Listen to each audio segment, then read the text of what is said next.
Here we go. Wow. Guess it's broad. Hello, everyone. We're just going to take a couple minutes to let folks get in. Oh, I created a poll. I'm going to put this poll out. 94. I launched the poll. Oh, where are we coming from? Oh, right. That makes sense. Another world. Oh, another world would be Dang the it. easiest answer. I answered too fast because I want to say another world. Oh, now I have to say USA. Dang it. Even though while I'm traveling, I say Canada, just so nobody asks me questions about politics. Right. Yeah. Another world. I love that one. Next time I'm gonna like make a poll for no reason for something. Maybe I'll put it at the top next time so you like know immediately that that's an option. It's just moving too fast. Forrest, what are these books behind you? They're just for show.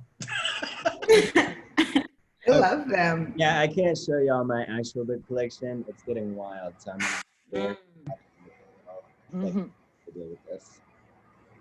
I'm actually in I'm at an art center in like a shared space that is not normally my home. And I was looking at the book collection and of course, always thinking about just like small ways that people can make change and just like leaving radical books in the Airbnbs you stay in. Just like constantly thinking about like, how do you disrupt? And now I'm like, oh, I have a new way of disruption, which is like, I'm just gonna leave this here. Cause you go to Airbnbs or like other things sometimes and there's like this like random collection of like romance novels or like stuff that was left behind. And now I'm like, just gonna slide a little like, so you want to You're talk like about ordering in bulk.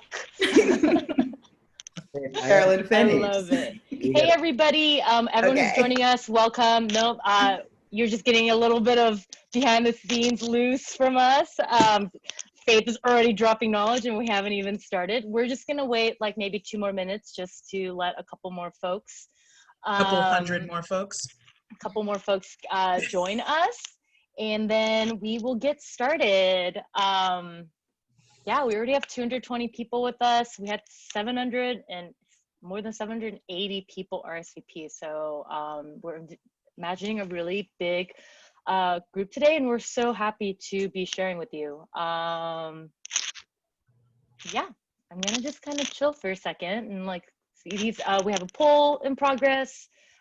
Scroll all the way down so you can look at every option. That's kind of it. So we're just gonna wait like 2 more minutes. Panelists, if you feel like awkward, feel free to turn your video off for a second.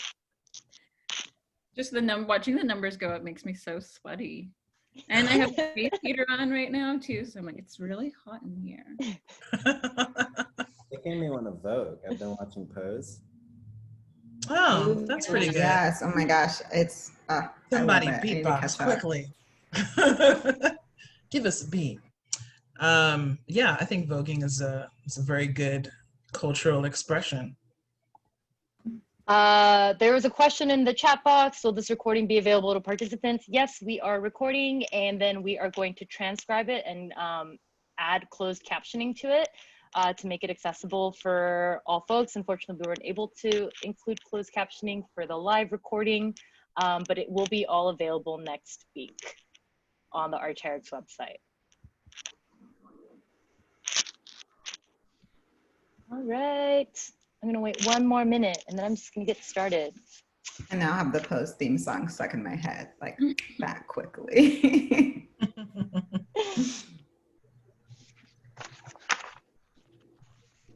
All right, y'all. I'm just gonna get us started. I know like everybody's gonna be joining, but I wanna be respectful of the folks who are punctual. Thank you for being punctual and respecting everybody's time who is on this panel. And in order to be respectful to you, I'm just gonna get started. I'm gonna end this poll. Looks like the majority of folks are from the United States. We got good representation from Canada.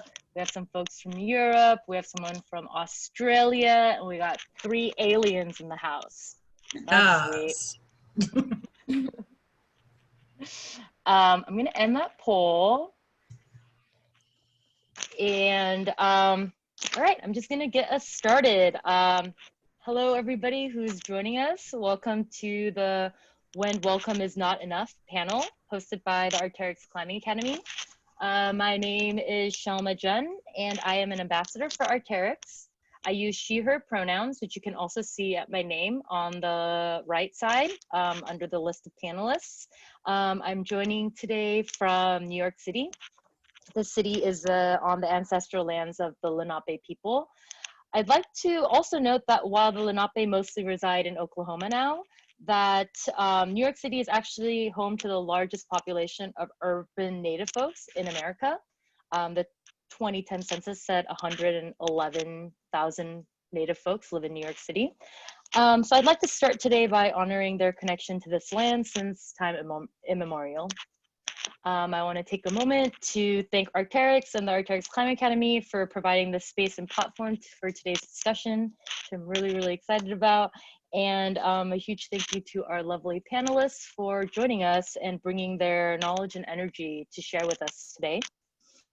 While we can't come together physically, as we usually do for the Climbing Academy in Squamish, one of the biggest benefits of doing it virtually is being able to have attendees from all over the world. So welcome. And I guess all over the universe, because we also have aliens. So welcome everybody. We're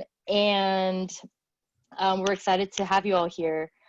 Before we get started, I kind of just wanted to set some community ground rules. We have a zero tolerance policy against any harassment of any kind, including but not limited to verbal and written abuse as it relates to racism, homophobia, transphobia, ableism, and many more. Any action deemed to be a violation of this policy can be cause for your removal from the space. And, you know, the basic gist of it is be respectful to these folks who are here sharing very personal stories and experiences with everybody else here. All right, a couple logistics things before we get started. We do have an interactive portion to this discussion in a little bit after we have a kind of a roundtable discussion. And this interactive portion is going to be most accessible if you are joining us from a computer. But if you aren't able to be on a computer, you will be able to contribute to this interactive activity. We'll leave it open for the next 24 hours. The chat box, I see some of you guys are in the chat box already. You can send comments to everybody who's on, and you can also send comments just to the panelists. And I think what I found to be with these panels being virtual, the hardest thing is like not being able to get a read of the crowd when you're talking, because usually when you're in person, you can kind of see if people are nodding or snapping or like clapping. There's all these different ways that people send you signals that they are there supporting what you're saying. So since we are unable to do that, virtually, I would just encourage folks to use the chat box kind of in that way. When people are talking, if you're psyched on what they're saying, you agree with it, like let them know through the chat box, and that will help them to feel a little bit more at ease too. So I will definitely recommend doing that.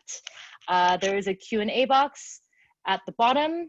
Feel free to add any questions that you want to ask during our Q&A portion. We do have some people who also contributed questions, actually 75 people who contributed questions beforehand, and we won't be able to get to all of them, but we will start with a few of those. Finally, as I mentioned earlier, but I know we have a couple new people, this discussion is being recorded and will be transcribed and closed captioned and available for folks next week. Phew. Okay, I am done with all the intro stuff, and I am just gonna move on to give each of our panelists an opportunity to introduce themselves, and we will start with Faith. Hey everyone, Shelma, thank you so much for the intro and setting those ground rules. My name is Faith, my pronouns are she, her, hers. I'm joining today from Wampanoag, Nauset, and Massachusetts, which is where Massachusetts comes from. So I'm in Massachusetts with my family, though I'm normally in Portland, Oregon on Multnomah and Chinook ancestral lands. And I am a filmmaker, I am a runner, and I have a background in representation in media. So I'm always very excited about whose stories are being told, how they're told, by whom, and why.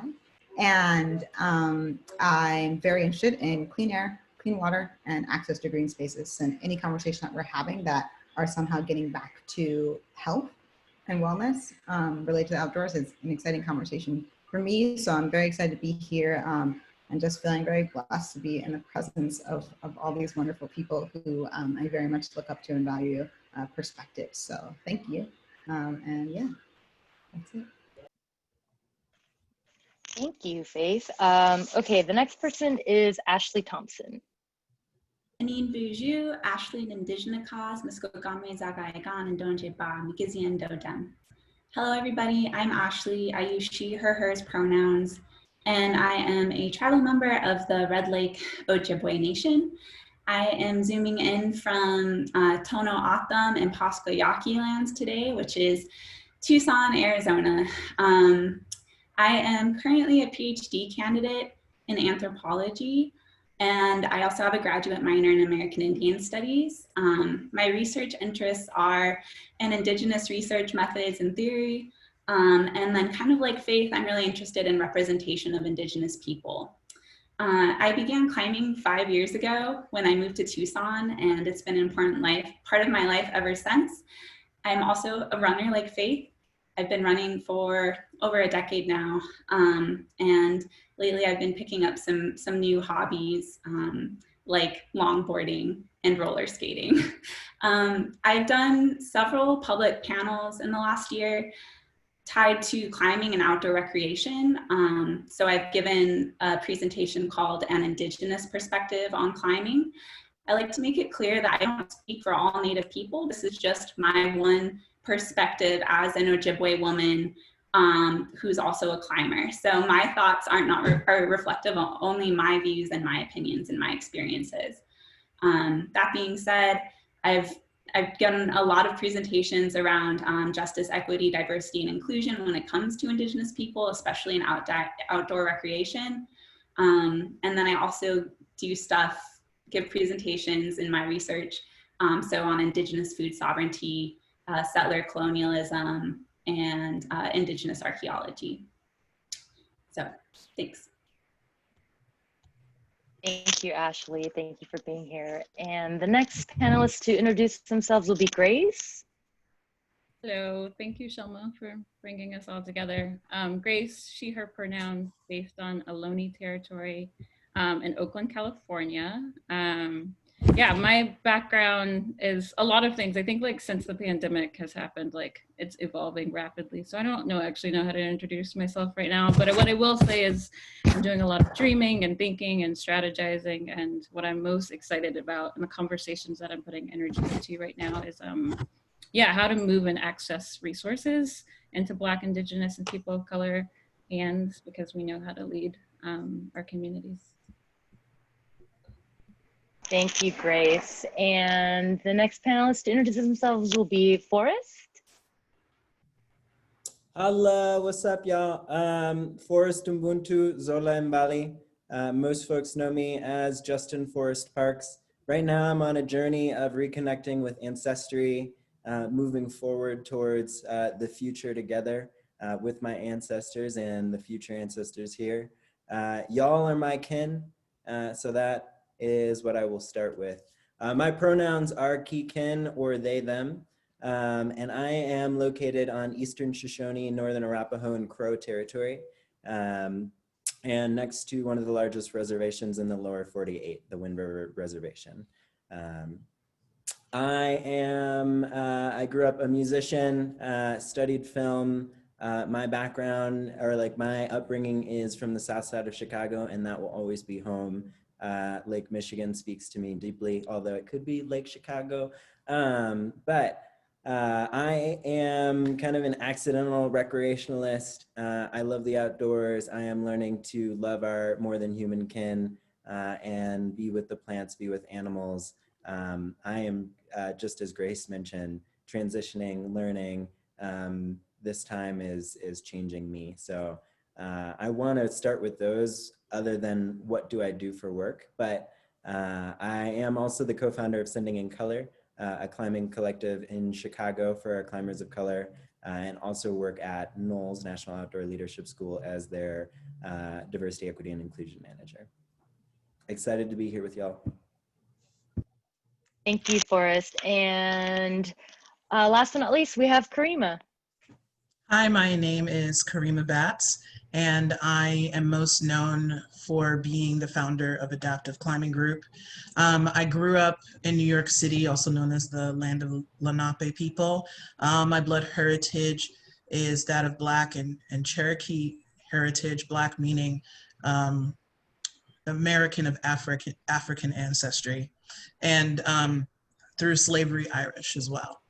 I recognize all of those people as my people, and I think that is what has guided me on this journey, that even kind of fosters my style of working in DEI work, is one of trying to see everyone's point of view and try to bridge those gaps that is keeping all of us from progressing together and not separately. I'm also known for the mantra that diversity is more than color. I am also identified as a Black person with a disability. I've been an amputee for over 10 years, and the people who raised me were part of the disability community by the time I was 10. And I knew sign language since I was 9 because my mom was a nurse. And so I've always kind of been a part of that community, unofficially and officially.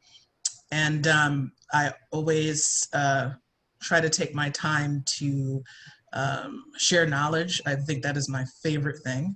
And my second favorite thing is learning. So I obviously talk too much. So please nudge me in the comments when you want me to move on. And my friends should also nudge me too as well.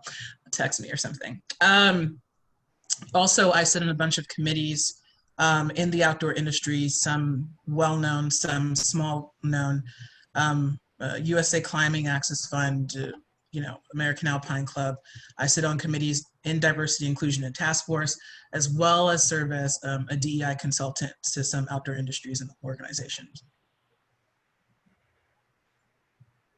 So as it's obvious that I don't need to say this, but we have some powerful voices and change makers across multiple spaces in the outdoor community here with us today sharing. I'm so thankful to have their perspectives and energy with us. Yeah, so we're gonna start with a little bit of a discussion with some preformed questions. And I think you read this, if you joined us, you kind of read what this panel was about. And it all kind of, the genesis of it was this Dr. Crystal Jones quote that actually Forrest is the first one to have introduced me to it. And once they told me about it, I couldn't stop thinking about it. And the quote is, I have the quote. I have lots of papers, guys. There's a huge difference between all are welcome and this is created with you in mind. And, I think what was also interesting to me is that when I reached out to each of our panelists and I said, hey, I'm doing this panel, I would love to have your voice on it. Here's what I want to base it around. Everybody was like, or like, yep, like everyone knew kind of what I was talking about, And I think it's because oftentimes, when you share about feeling excluded, feeling apart, feeling different, a typical response that I've received, and I know several other folks on the panel received, is kind of, hey, like everybody is welcome, anyone can come. So if you're not here, that's on you, right? And kind of putting the blame on the folks who are talking about how they don't feel welcome in that, or, they feel excluded in that space. And I think, this quote really highlights that, and the fact that all are welcome is insufficient to create long-term meaningful change, to really create a place that is truly inclusive and equitable. And so I kind of want to start this conversation with a question, which is, what do you see as the difference between these two, and why the first is insufficient to create meaningful change?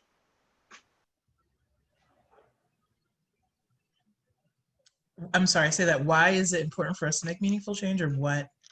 Because your earrings are pretty and loud. I can move them if they need to. I I said, what is the difference between these two parts of the quote? Everyone is welcome and this space was created with you in mind. And why is the first insufficient to create meaningful change? And I'm not gonna call on folks, so feel free to speak as you feel like you want to.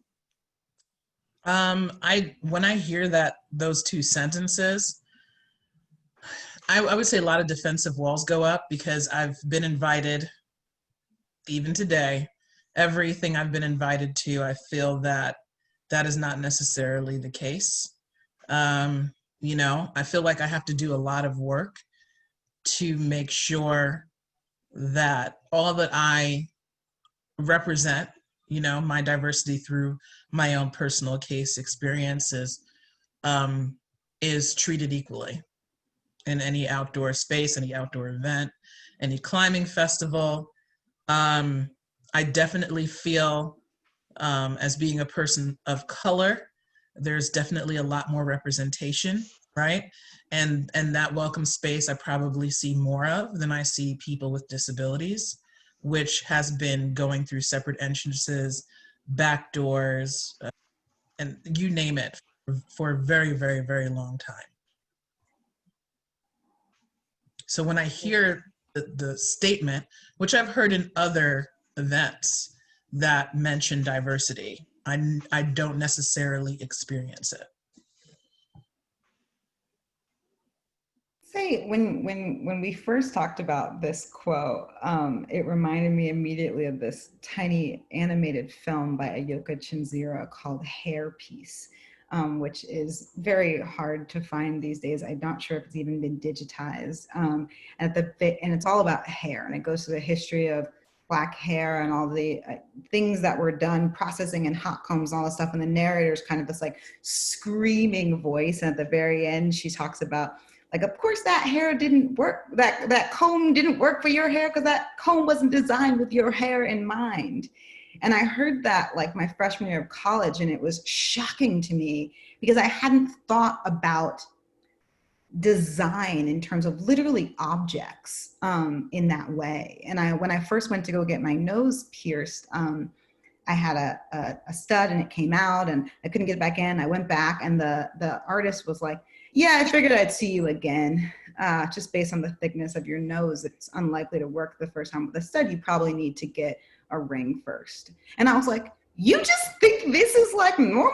First of all, you could have told me that the first time. I have to trek back to this mall because I'm in college taking a bus in New Haven. Like, the fact that I just hadn't realized that literally objects were being designed with a different norm in mind. And so the way that I had to navigate the world every day was me trying to make things fit that weren't actually designed for me. And so that was a kind of like very strange and very shocking realization. And now I kind of understand, particularly when we talk about the outdoors, and you know, I think I have a foot in like the conservation world as well. When we talk about you know, America's best ideal, these ideas that are like very much you know, they were the ideas so often of white well-off men, and everyone else was either potentially there for the purposes of labor, for the purposes of caring for that audience. So I think about that a lot in terms of there's so much work that needs to be done for us to design things, literally from like a design angle with more people in mind. And one of the ways that you do that is asking us and bringing us in. Versus creating for us and being like, this works, right? And so, because so often that's just like, that's where we all sigh. So I'll stop there. Faith, I'm so sorry they did you like that, because they did me like that. And then only the people who love me told me that my nose looked bad. I was like, come on, y'all. Anyway, hooked me up and then all funky whole time in my life. Anyway, where this quote really takes me, and as Shelma mentioned, I bring it up quite often, because I think in many of the spaces I'm in, folks are saying, hey, yeah, we have good intentions. We want to bring folks in. We want you here. And I go, that's awesome. Are you willing to like do the next thing? And I want to acknowledge that this statement can be overwhelming. I had someone sit me down once and they were like, there is no way for us that we could know all of the needs and the wants and the issues that people are going to feel. And I went, great, that's the first step. I need you to know that there is that much stuff out there that we don't know. Once we get there, we can keep working. And then what we do is, as we hear, where we've failed, someone calls us in, calls us out. The way that we move with that is listen deeply, shift with it, and then either, grow something new, or we don't need to do what created harm in the first place. But this gets me excited. This quote gets me really excited, because I think we talk about this work, Jedi work, unity and peace work, whatever you want to call it. I think we make it rocket science all the time. And really what is at the core of it is like caring about people. So do you know the wants, the needs, the boundaries, the desires of the people around you, your coworkers, your family? Do you feel like comfortable enough to say those yourself, if you know those? So for me, that is kind of the first step of this quote, is being like, the way you get from saying all are welcome here to this place was created with you in mind, is one, holding that space where folks can say, this is what I want, or these are the boundaries I need you not to cross. And for you to create that space where they're really built in mind is moving with action on all of those things. Where I do want to quickly speak, and then I'll step down for a sec, is that in this space, I think we can generalize. And so like often that we're hearing the term BIPOC. So for folks right now, I oversee scholarships and work on different programs, and folks will say like, hey, I want to work with urban kids. I'm like, I don't know what that is. So then I'm like, help me out. So then they're like, BIPOC kids. And I'm like, okay, cool. What's that mean? Or inner city. And they keep going down, and what they're trying to get at is the root of like Black. They're trying to say, I don't know how to work with Black kids. I don't know how to get more Black kids in here, right? Poor Black kids. And I'm like, okay, cool. You're talking about all sorts of things. So let's be specific.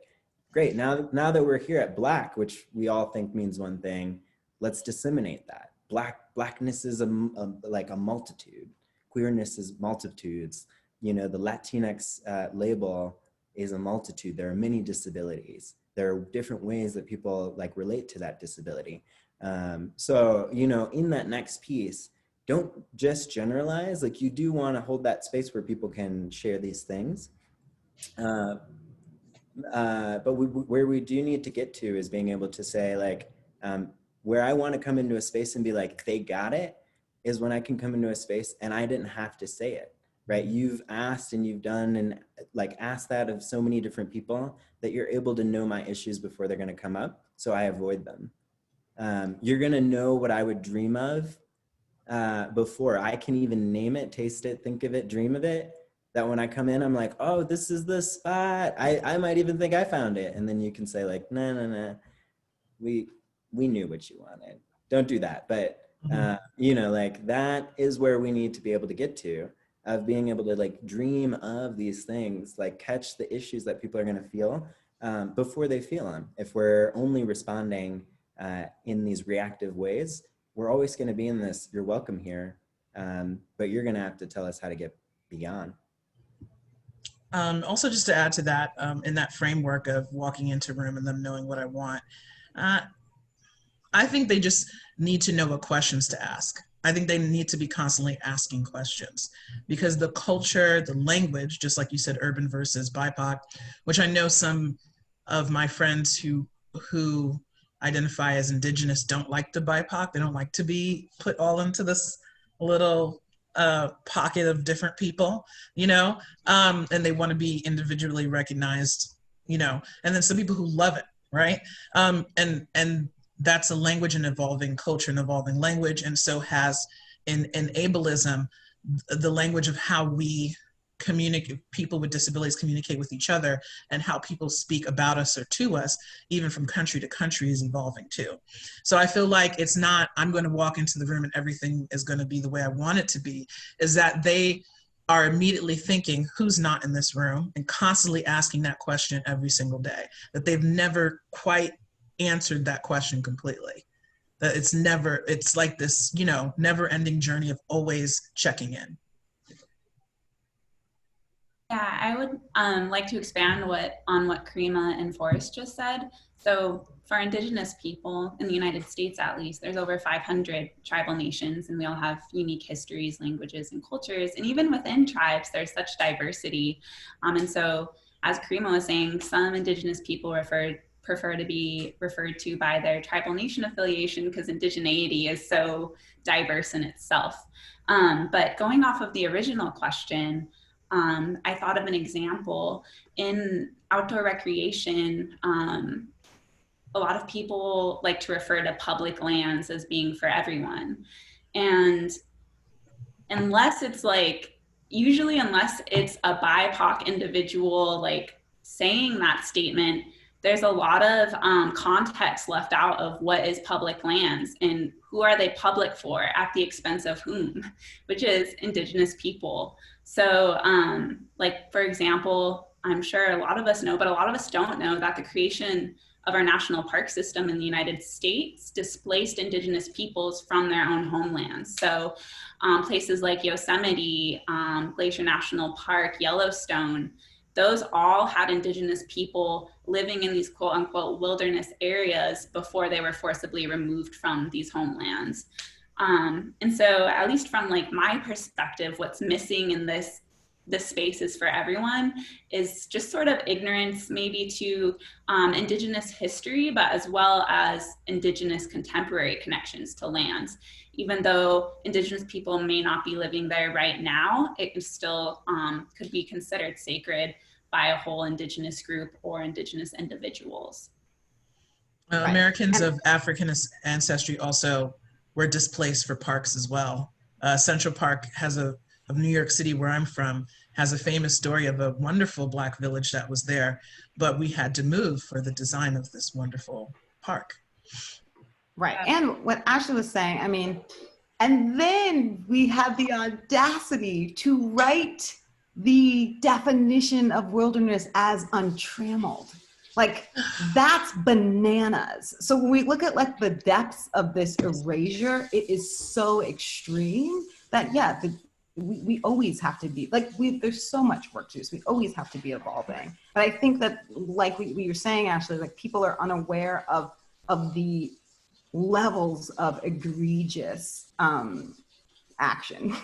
That's the best way to say, maybe. All this. I've been thinking about this question a lot, and the reason I didn't introduce myself is I was looking at my bio and it made me yawn. I was like, who did I write this for?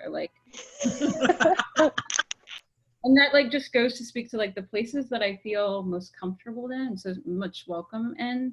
I don't have to exist under the white gaze. I feel like my bio is catered to white people who want to be like, Grace, tell us how you got into the outdoors. And it's not tell us how you got here because we want to connect with your story. It's we want to prop you up as a token. So I've just been really re-examining my bio and who am I signaling to? That bio is not for the people that I want to be outside with. So I've been thinking about this question a lot, and I was thinking about a time I was working for Knowles at Once Upon a Time, and I put my headscarf on one night, and it felt as I was doing it, I was oh shit, I'm gonna have to explain to these people what this headscarf does for me. Why it's fine. No, you can't touch it. You can't touch my hair. You just, I want to be in places where I just don't have to explain. If I'm going outside with people and I put a headscarf on, that shouldn't be a conversation topic that we discuss. So yeah, I've been really cognizant of the fact that the spaces that I feel most comfortable in, I'm not under anyone's gaze. And it's more of you are here and you're part of this. We aren't going to use your experience to be a token in this space. We're not going to use parts of your culture as parts of the agenda. So yeah, I'm not sure what they look like. I do know that the spaces that I have felt most comfortable in are created by Black people, specifically for me, and they are bigger than the outdoors. I think the outdoors have never felt good for me because it's I have to leave my Blackness out of it to make other people comfortable. And even traveling to places, I get to a place and they're oh, you made it here. It's let me tell you, I went to a bike summit last year in the middle of Oregon. And I never want to drive in Oregon by myself again.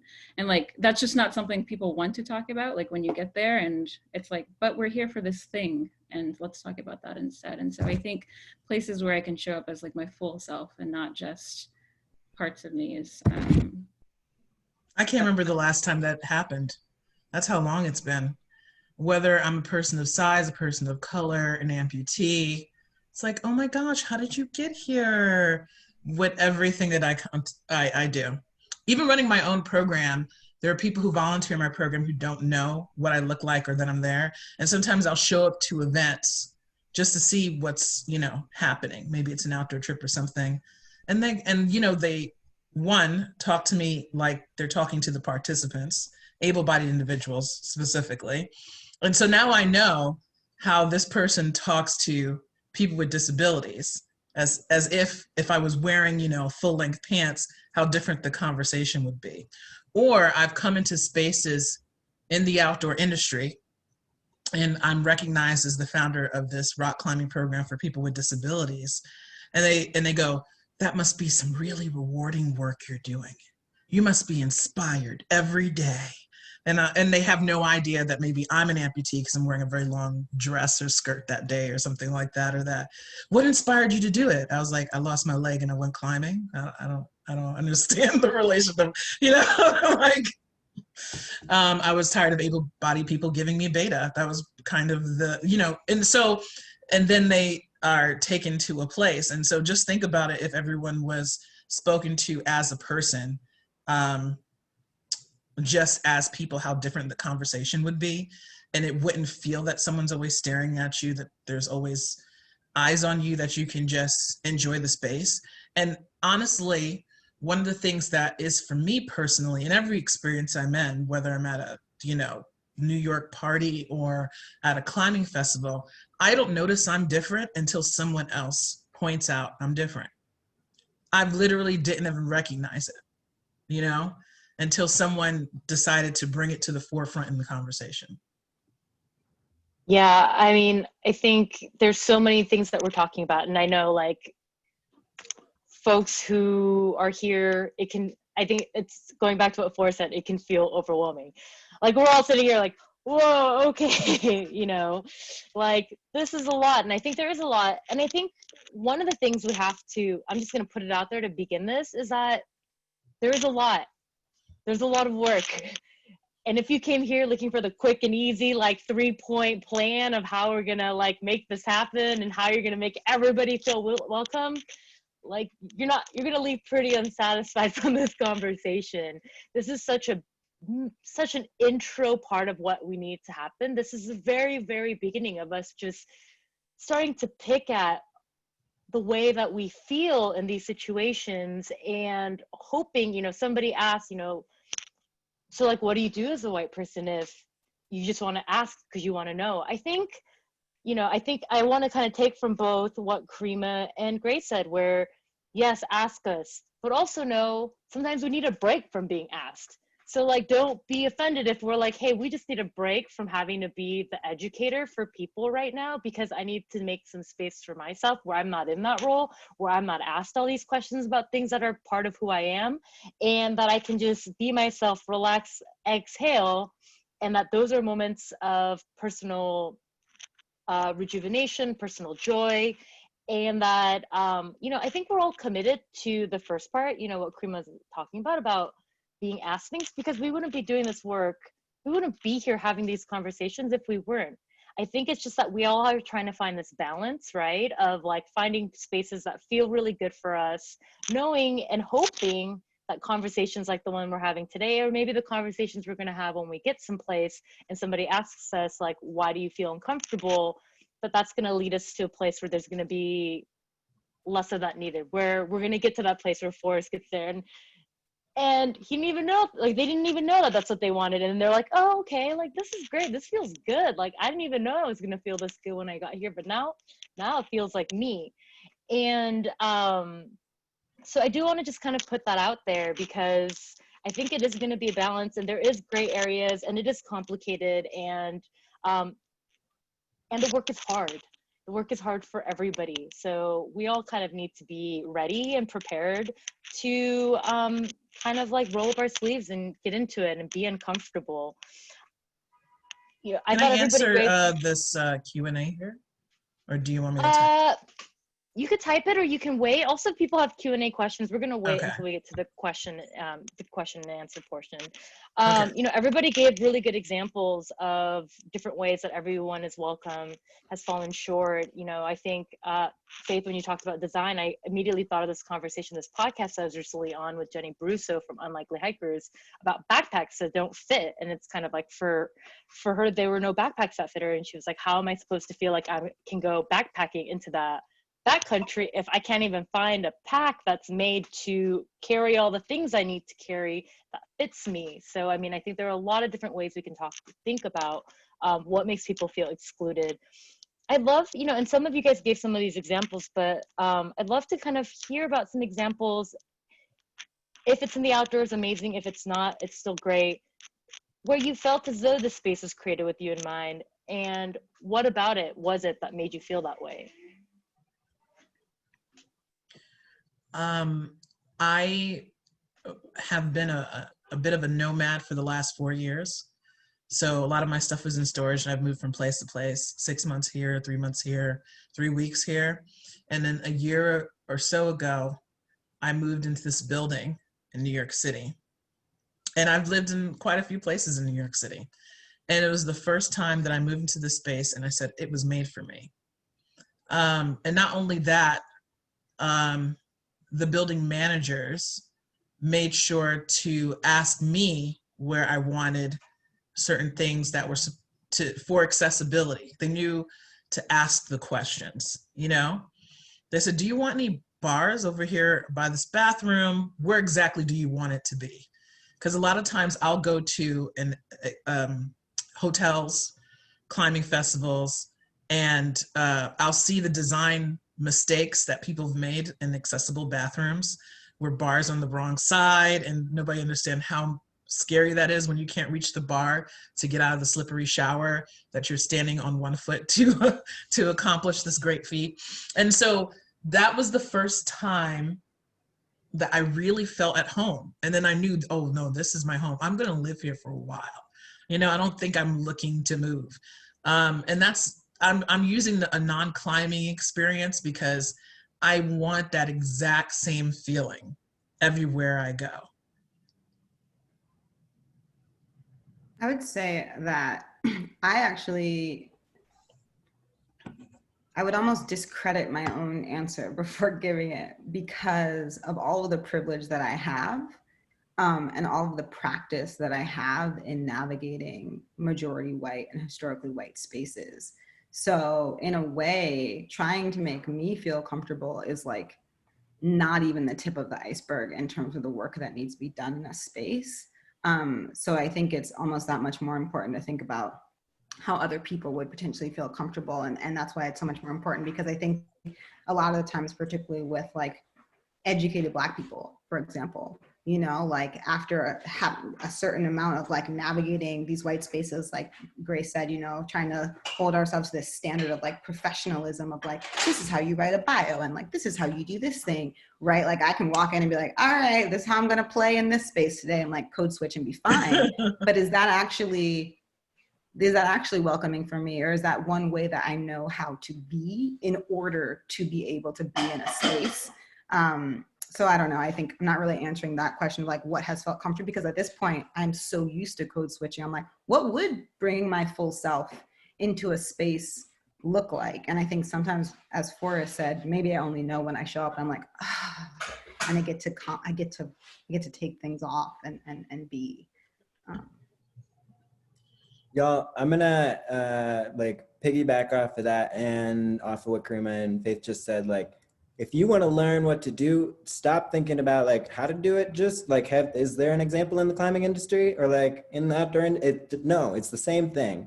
Go look broad, look in your industry. If you're in tech, I don't care where you're at, med, something, look anywhere. Look under a rock for, you know, all I know.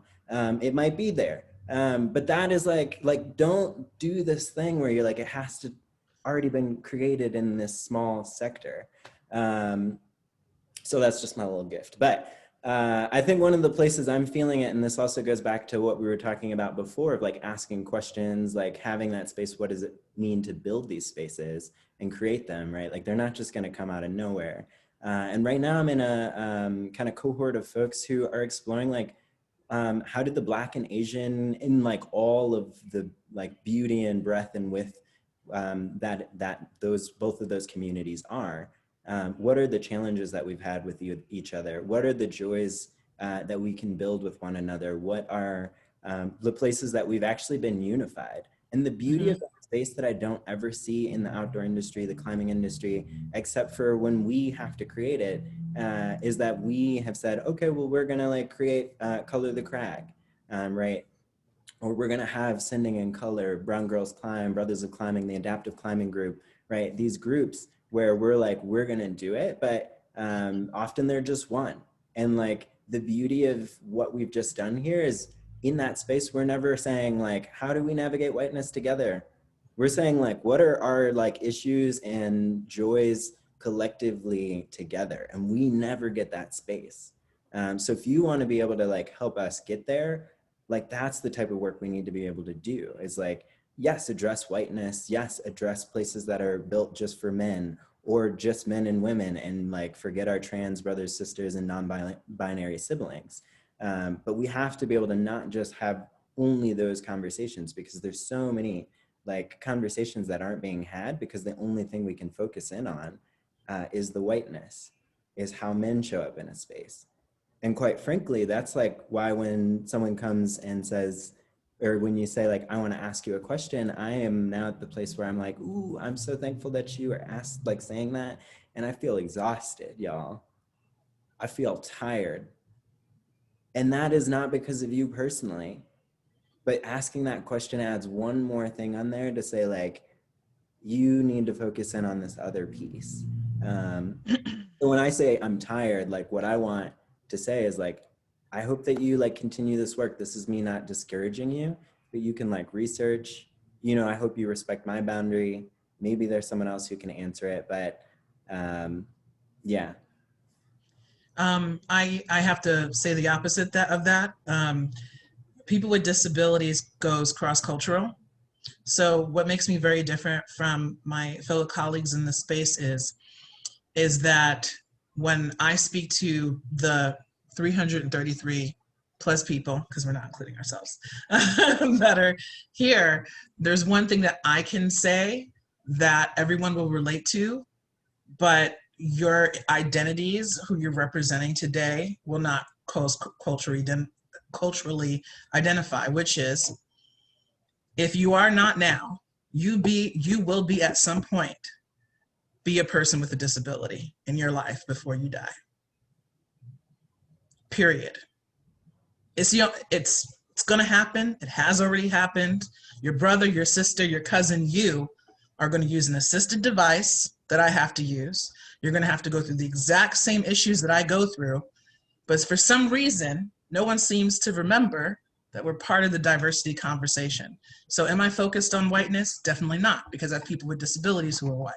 I have people with disabilities who are Republican, people with disabilities who are gay, trans, they, them, Native, not Native, Asian, international. My community is massive, and I serve all of them.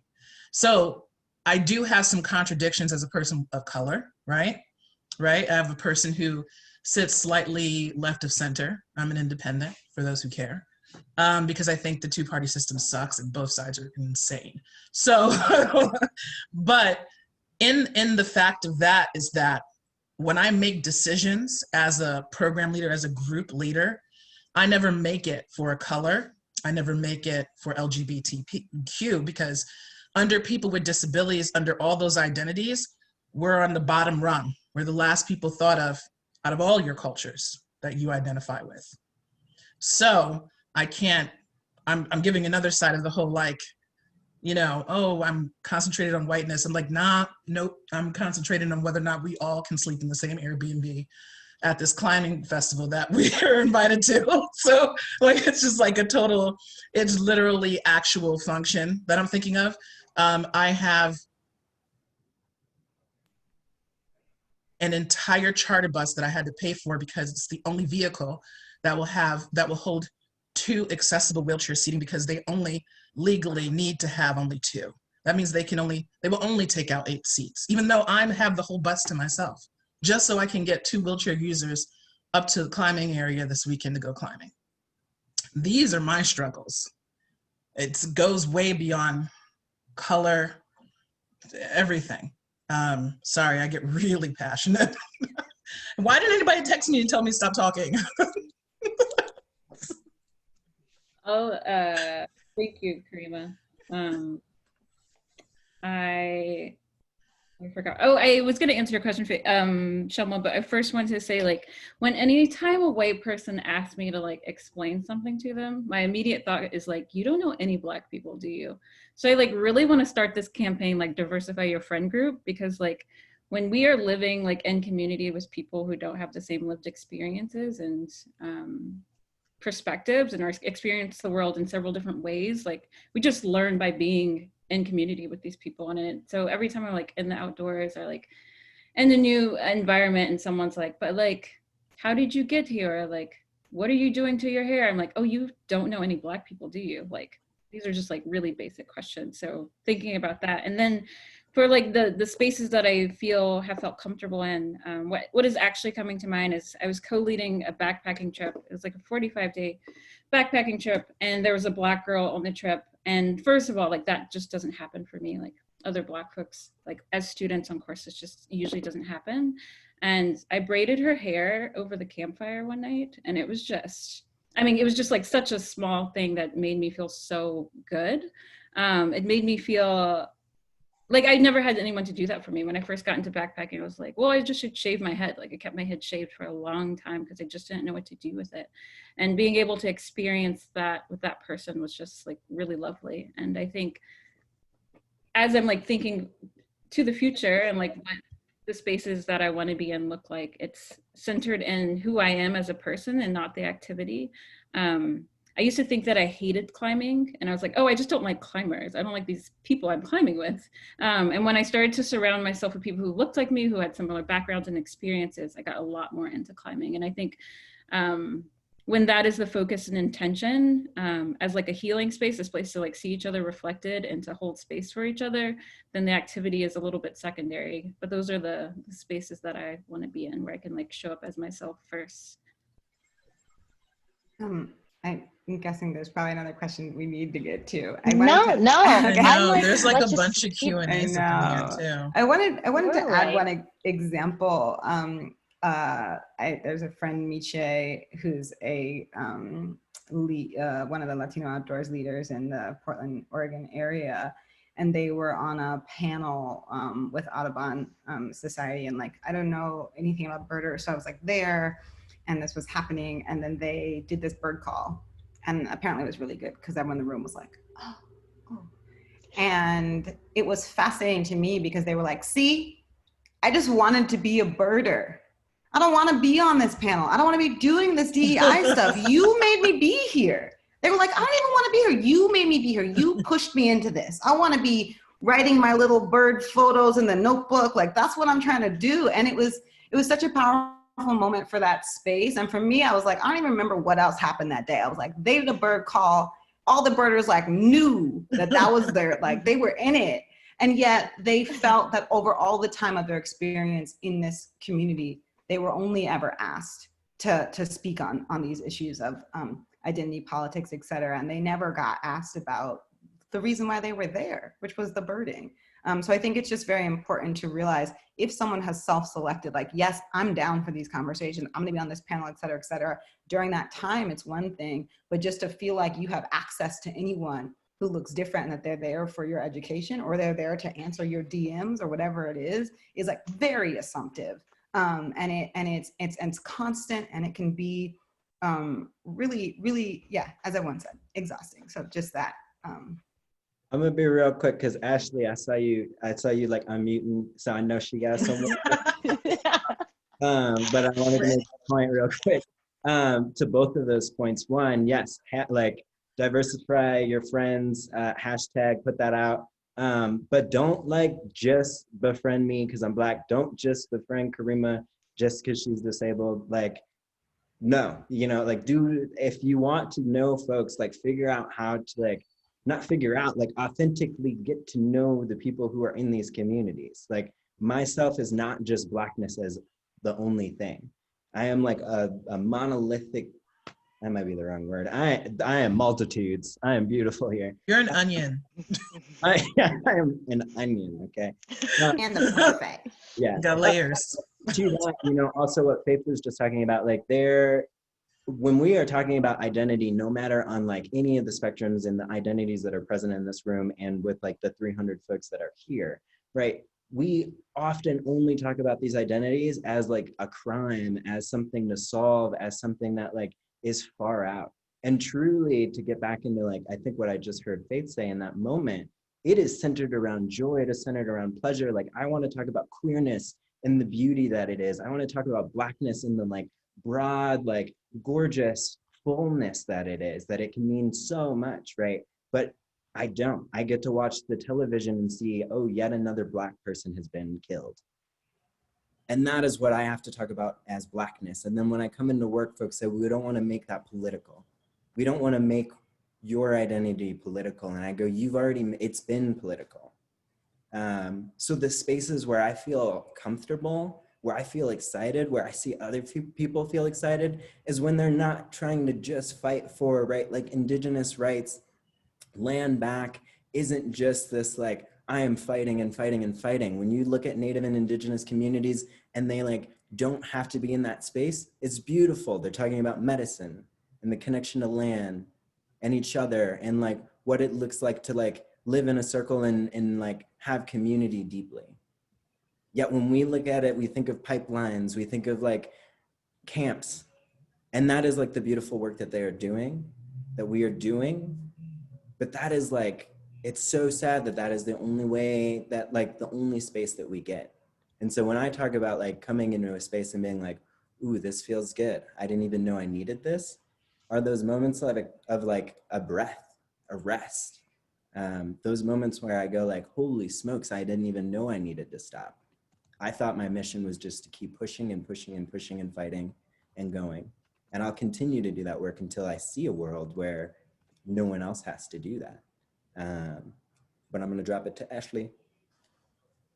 Thank you. Sorry, I'm probably the most soft-spoken person out of this whole group, but this actually bounces off what Forrest was just saying really well is, so I feel most comfortable, like a lot of the panelists said, when I don't have to feel like I'm different. Like I feel like I'm the same as everyone else. And so the only space where this has ever happened is on my reservation, on Anishinaabe, Yaqui, on the Red Lake Ojibwe Reservation. There's the Ojibwe language everywhere. There's an understanding of our shared history and our shared culture. I was doing a middle school visit in January 2020, and a student went around with the smudge like during different class periods, and we all just smudged and did ceremony. No questions asked, no having to explain what we were doing.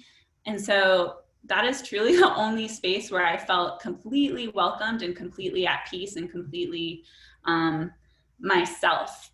Though there have been spaces that I felt more comfortable. So one I'm thinking of was actually at Flash Foxy Bishop Climbing Festival on Bishop Paiute lands. And it wasn't the whole festival itself. It was when a small group of us got together in the Happy Boulders and we're all climbing together, and we were all people of color, Indigenous, Black, queer, Latinx people. And there, at least, I felt like there's this understanding of what it means to be a BIPOC person. And there was this community of people that were so uplifting to me, and we just kind of had this understanding of each other. So there have been spaces in the outdoor community like that, where a group of us, these affinity spaces where a group of us, like I'd love to go to Color the Crag, I haven't been there yet. But like this space was created for us, that's North America is indigenous land. So I would say outside and on tribal nations. But then within this outdoor rec scene, it's usually when a group of underrepresented people come together is when I feel most welcome. Thank you. Thank you, everybody. I think this is actually a perfect way to kind of move on to something else I wanted to ask, but I wanted to do a quick poll of all the panelists and actually attendees too. You can use your little raising your hand icon if you would like to participate. This is specifically for folks from underrepresented communities. Would you say that every time you felt like a space was created with you in mind, that it was a space that was created by someone from a group that you identify with? You can just raise your hand or nod. Can you repeat that question one more time? Yeah. Would you say that of the examples that you gave or examples that come to mind of spaces where you felt like it was made with you in mind, would you say that every single time it's been a space that was created by somebody within that community, within an identity that you are part of? So for example, would be Color the Crag, where Color the Crag was a space that was created to center Black Indigenous people of color, and that was a space that was created by Bethany Lebowitz and Mikhail Martin and Brittany Levitt, who are all people who identify as Black Indigenous people of color. I see a lot of hands in the attendees section. Just think about it too. You can marinate on a little bit, and I threw that one in. That wasn't on the question list. It's just something that I was thinking about as everybody was talking, because we're kind of talking about how are these inclusive and equitable spaces created. And I think about the idea of like having a seat at the table versus like making an entirely new table, right? And kind of who should be leading this work as we are creating spaces with us in mind. And I want to kind of take this as a moment, especially with what Ashley was saying about how, if you're in North America, you are on Indigenous land. And I think some people have talked about this also, is that like we're not a monolith, right? BIPOC is kind of this term that's been created, but it can be really problematic because we aren't a monolith. And I think one that often gets kind of lumped into BIPOC, but isn't really addressed or talked about are like Indigenous folks, right? Especially with sovereignty and connection to this land since time immemorial. And so I kind of wanted to ask the question to folks on this panel, like, how do you think these things that we're talking about, and this is me kind of pivoting a little bit, and I hope folks are okay with us pivoting a little bit, but I just want to talk about how, we all love the outdoors because it's a place that is healing for us. It's a place that we can create connection to land, to each other, to our animal kin. And, there's so much power that we're all getting from being outdoors. That's what I think, personally has connected me and personally has connected a lot of us who are on this call. And so my question is, how do we navigate that with the impact that we have as a group to the land's original caretakers, the Indigenous folks in these spaces?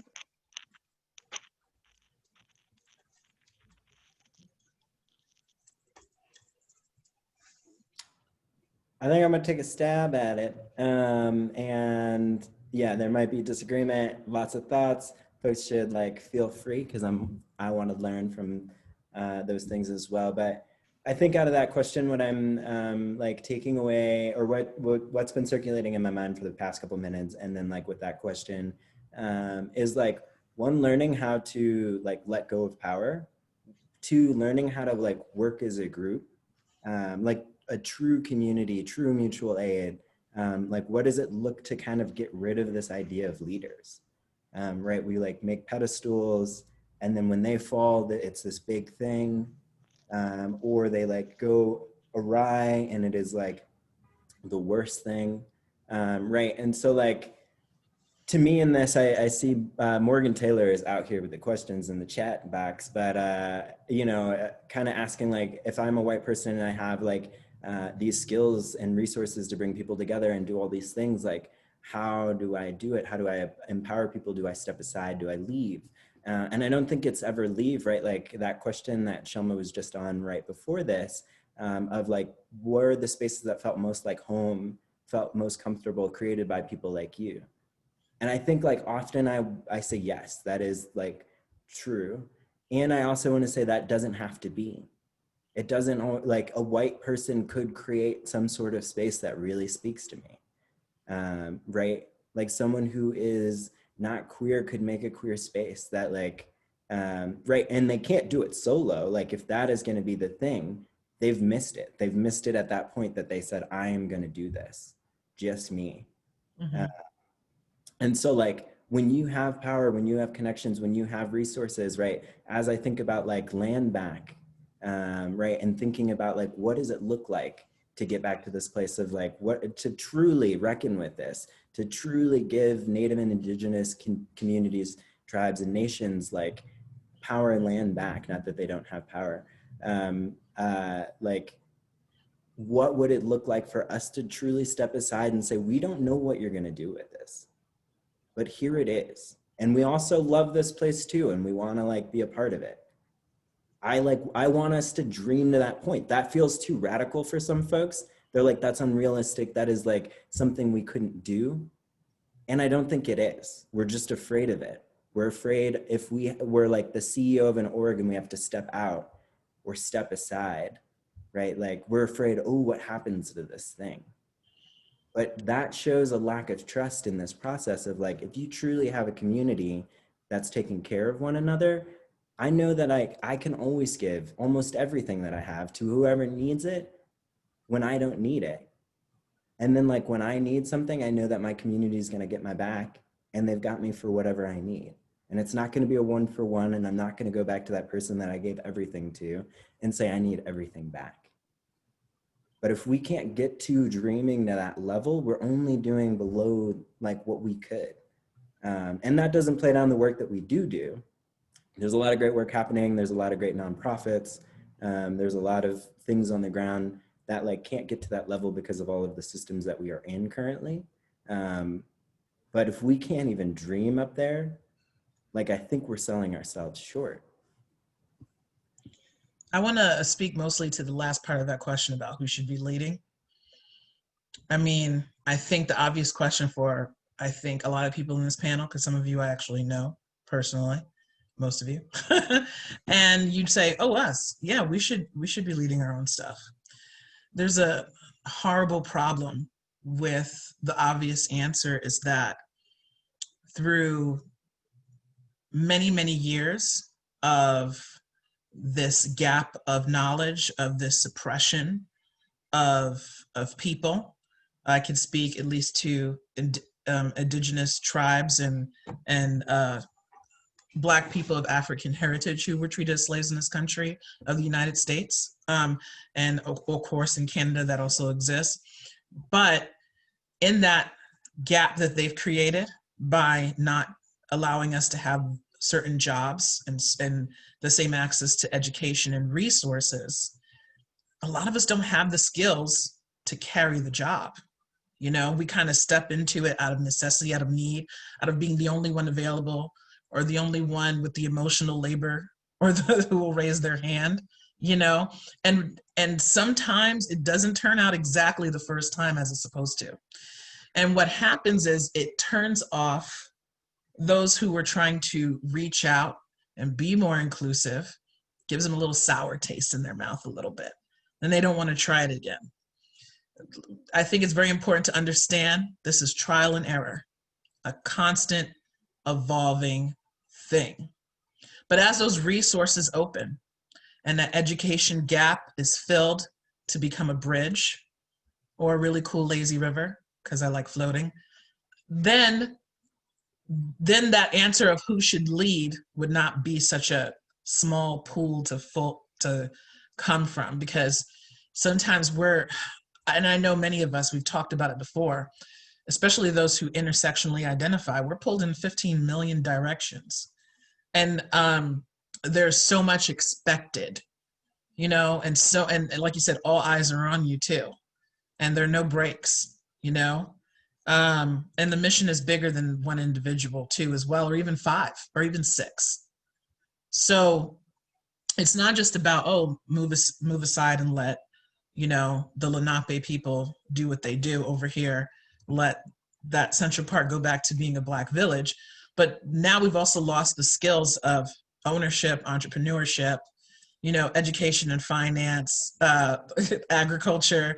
We've lost all of these skills, you know, because we were forced into a box over a series of time that it is hard for us to bring, for not all of us, some areas, to bring it to where it should be when we are given that platform. I think, yes. I'm loving what you all are saying. And I think, you know, the 3 things that kind of came to mind from the original question that Shalma was asking are like, don't reinvent the wheel, investigate your role, and believe radically, kind of in terms of in partnership with what Forrest is saying. Because I think a lot of times we're like, I have an idea, I'll start the thing. And a lot of times it's like, hold on, what work is being done? And just taking a pause to say, you know, I'm a race director and I have this race, I'm a runner in a running race. I have this race that's based in this place and I want to do something related to the Indigenous folks in the area. And it's like, okay, who are the Indigenous folks in your area? Why don't you talk to them? And then why don't you see what they have determined their needs to be versus like, I'm gonna, you know, provide 5 bibs that cost X amount of money to people. And it's like, so they can come be a part of this ultra marathon and struggle and fail and never want to do it again. Like, what you think you know what the need is, but you haven't talked to people to figure out what the need is. So sometimes our ideas of how to help isn't actually the way that the help is needed. And so it takes pause and it takes humility to say, who is already doing this work? And then in terms of investigating your role, maybe you are the leader and you need to bring on a co-lead. Maybe you're not the leader and you are a great grant writer and you can help write a grant because that person has no bandwidth, but you know that what they're doing is worthwhile. Maybe you have this organizing skill and they want to do thing X and you can say, oh, what do you need? I got you. Like, here, let me just write a bunch of really professional emails because I speak that language and I can navigate those white spaces and I'll just, bam, now we're resourced. You know, so I think everyone's like, what do? I protest, I post on social media and I donate. But it's like, all of us have so many skills and so many roles. So I think we really need to look at what are our talents and how do we be most impactful there, right? Because like, some people need to post on social media, some people need to donate, some people need to protest, but there's a billion other buckets that are not being filled right now because we're all trying to fit into these spaces that we think are how we're supposed to function in the world, and in many ways are not. And then, you know, what Forrest was saying in terms of like how we dream differently, I think believing radically is also a role that is needed because as many of us, myself included, like I'm learning how to be more unapologetic. In some ways, I don't have time. Like, I don't have time anymore to keep tiptoeing around everyone else.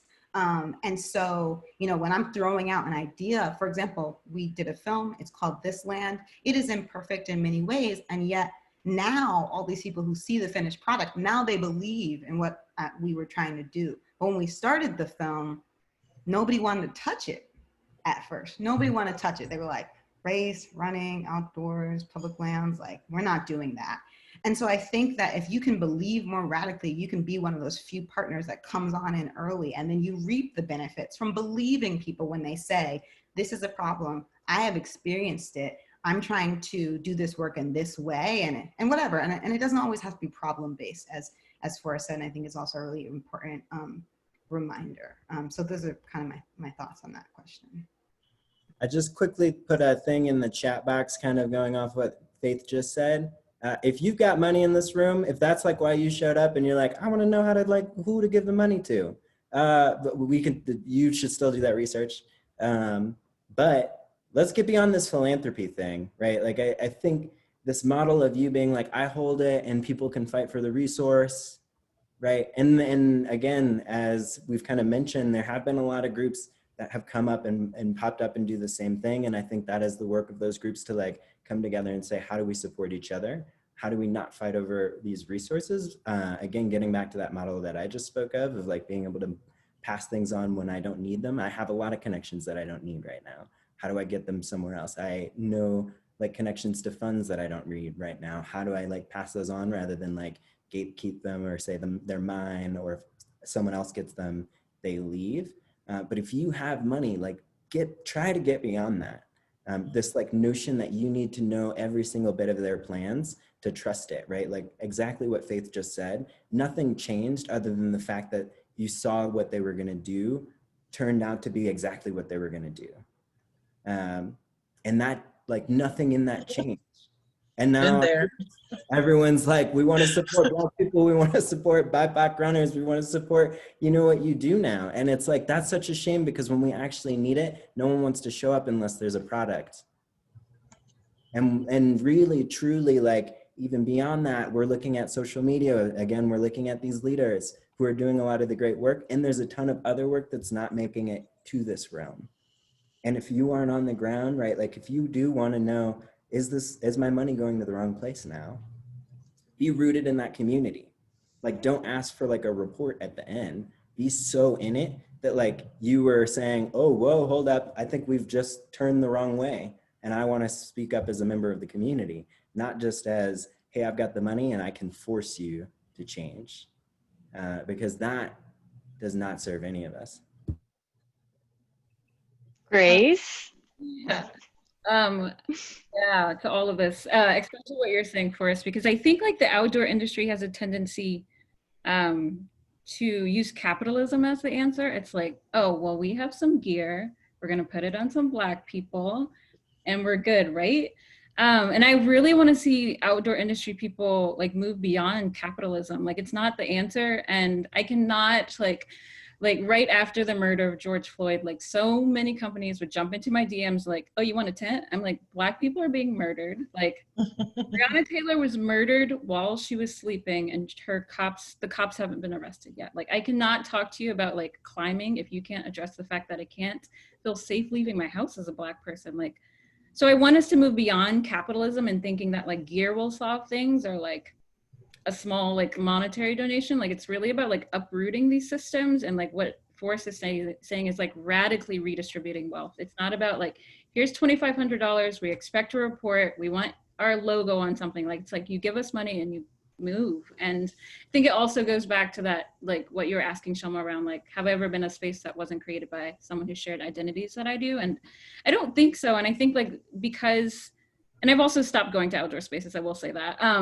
for specific reasons, but I think like people aren't interrogating the why. And I think the why continues to be rooted in capitalism. If that's the case, it's not gonna be for me. I've watched like so many big brands, like I like scroll through their Instagram feed and it's like 2 Black faces now out of like years and decades of like posting and like supporting white athletes and white people and white spaces. And now it's like, but we posted about you. Like, did you see, I had a company tell me to go look at their Instagram feed and tell them what I thought about it because they had posted like 2 Black people.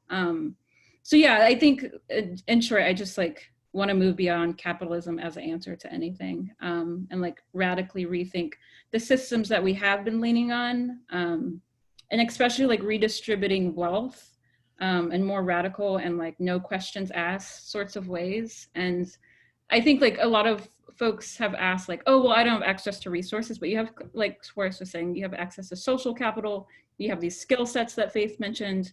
And those are like all of what we need to like move beyond like white supremacy and capitalism. Yeah.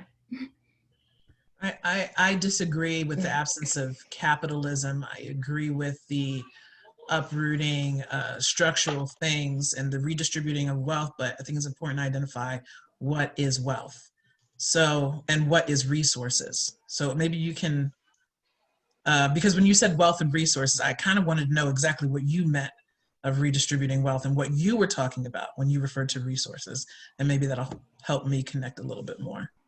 Yeah. When I'm thinking about resources, I'm thinking about like very specifically in my role at PGM1, I do the fundraising.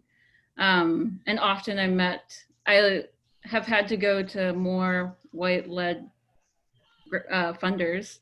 Um, and they have access not only to the resources that whoever passed away and like left a chunk of money, but they also like once you get funded by a certain funder, like that signal boosts to other funders. Some people are just like constantly asked to be in the room. So I think like social capital is a resource that I'm thinking about.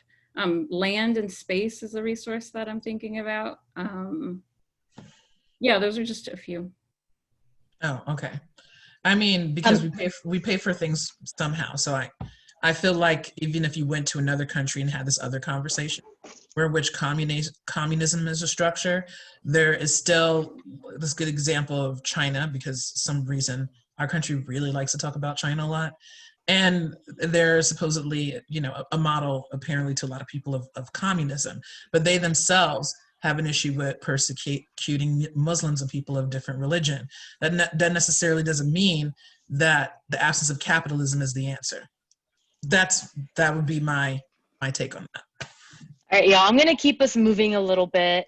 I think these are really great points. I mean, I think also, like, I really resonated with what Grace is talking about. I think what's been really exciting this summer is to see different, I think, you know, it kind of goes back to what Forrest was saying about how do we dream more radically? How do we dream bigger? And I think we've been seeing some of that happen with some of the mutual aid that's been happening in communities throughout like the country of different ways to support ourselves, to support one another, thinking outside the box of like a more traditional way of funding, a more traditional, I think, of supporting each other, creating, shifting resources. So I think, you know, I think, yes, we exist in this capitalist world and there are definitely benefits to it and there are ways that money is being shifted, but I think we can think more radically. I think it's hard for us to think radically because we've been told this is the way it is over and over and over again, and we've kind of been like, hey, if we want to find the hustle, if we want to figure out how to make this work, we have to play the game that it was been made. This is the way it's done.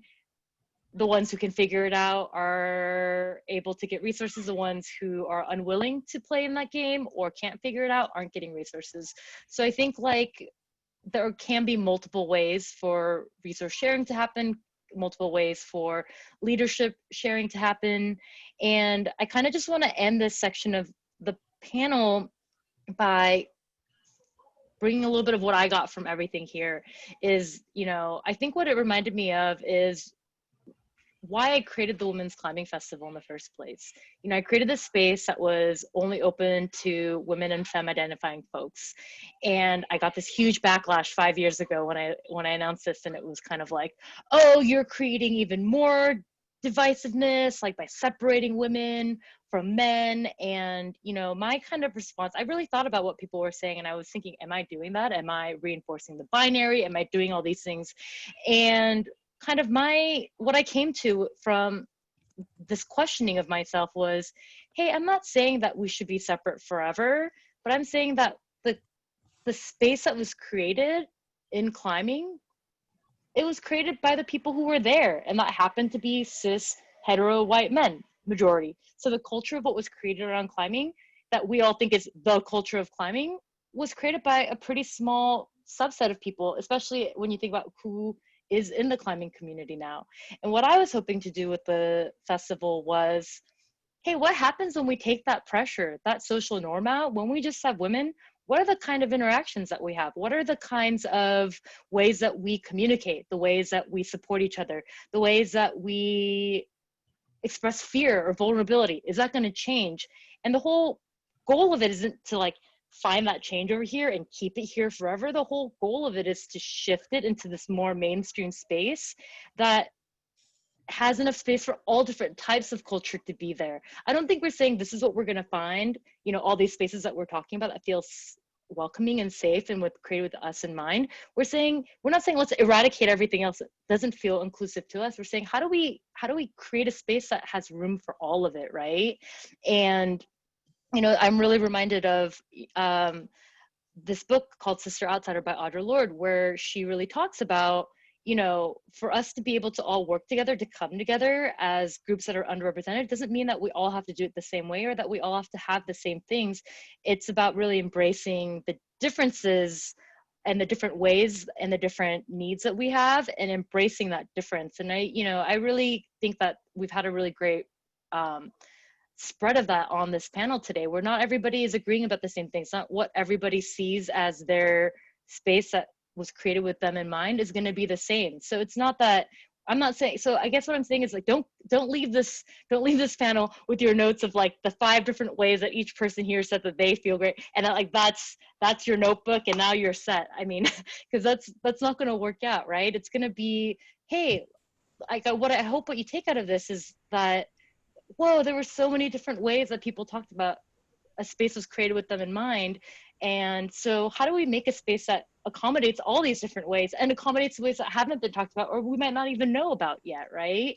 And I think that today's conversation has been such a great way for us to highlight that. And I'm really thankful to be here to listen to everybody's incredible perspectives around that.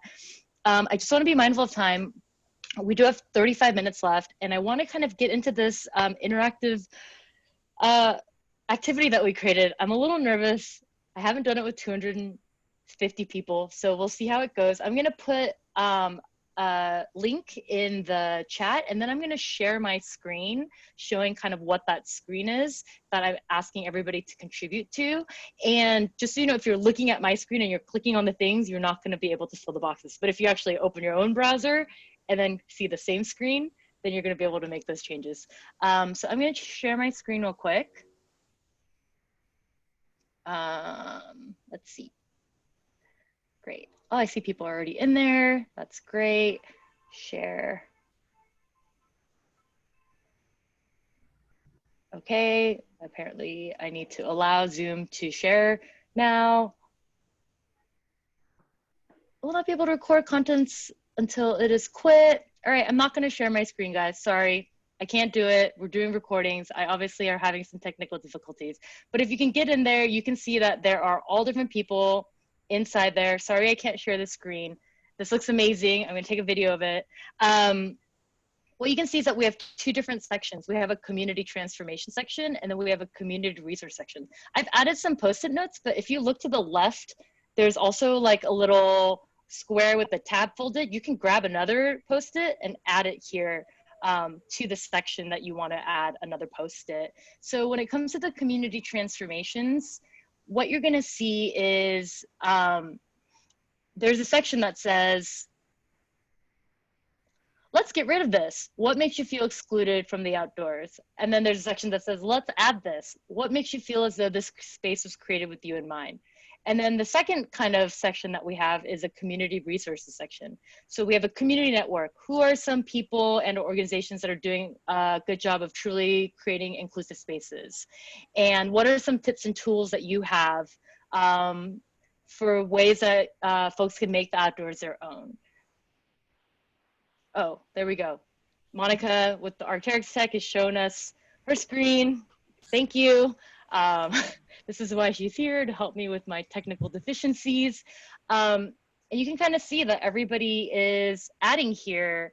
And again, if you can't think about it now, or you have an idea later, or you feel like this is too much right now, feel free to add to it in the next 24 hours. I'm going to leave this Miro board up for the next 24 hours. If you have people you think weren't here who would want to add to this, or things like that, please send the link to them as well. And what I'm going to do is I'm going to take this information that everybody has shared here, and I'm going to disseminate it or distill it into potentially some infographics and some other information. And so what I'm hoping to do is kind of be like, hey, here we are. We have 5 people on this panel, and we're 5 voices. We're 5 people. We can only talk about our 5 experiences as they've been informed by our lives. So what I'm hoping is that, hey, I want to create this more inclusive way for us to get a lot of different people's ideas and bring it together and create opportunities for other folks to put their voice into this conversation. I'm going to, okay, let's see. I'm going to go into the board and kind of see what some things that people are including. I'm going to read just a couple of them off for you. Okay, let's see. In this section that we said, let's get rid of this. What makes you feel excluded from the outdoors? People questioning your experience in the outdoor space. Treating free gear like it's a transformative resource tool. It's not. Feeling like I don't know the rules for participating in an activity. Gear that wasn't designed for my body. Racist, offensive route names. Glorifying danger, excessive risk taking. These are all awesome and really great. I'm going to kind of go into this next section. Let's add this. What makes you feel as though this space was created with you in mind? Advertisements, images of people that look like me and are colored folks with diverse gender presentations and abilities. When connection is prioritized. Yes, I really like that one. Being able to introduce myself on my terms. Having a board of an organization look like me. Rainbow stickers. Music, yes, all of these are so good. Being included in the design of a space, I totally agree with that one. And then next, I'm gonna move into this community resources section. Tips and tools, what are some examples of how you make the outdoors your own? I learned the names of the plants and their healing properties. I really like that one a lot. Wear goofy, bright things that make me smile. Don't fear other people. Look at you, just do it. Speaking my own language, that's a really big one. Greeting others as I pass them, share space with them, and asking questions even within my group as I see fit. Basically taking up verbal space. I think that's a really great one. Inviting others to join along with me. I express myself in ways that are authentic to me and not how I've been told to show up in. I think that's a really, really great one. Underrepresented voices centered at events. I wear what feels comfortable. I go with people I love and who look like me. I think those are all really great. And then kind of finally this last section, community network. Who are some people and or organizations that are doing a good job creating truly inclusive spaces? There's such a great resource here. I can't wait to kind of bring these all together and send them to you all. A couple, Canadian Adaptive Climbing, Nikki Smith, Melanin Base Camp, Brown Girls Climbing, Girl Venture, Outdoor Asian, PGM1, River New, Wild Diversity, so many great organizations here. Keep adding those. Keep, I know there's a lot that you guys are thinking about marinating here, so feel free to keep adding to this over the next 24 hours. I can't wait to see what, I love seeing everybody in there and seeing everybody working together. I think that's really cool. I'm gonna take a quick video. Sorry, y'all. I'm a little distracted, but I'm gonna do that and then I'm ready to move on. Monica, can we stop the share screen? Thank you. So I know people are still on there working. Please feel free to keep doing that and listen in as we kind of continue this discussion by kind of moving on to the Q&A portion. We have a couple questions in the Q&A, and we also have questions that were brought to us beforehand. So I'm gonna start with a couple questions that were posed as people were registering, and then move on to the questions that we have in the Zoom room.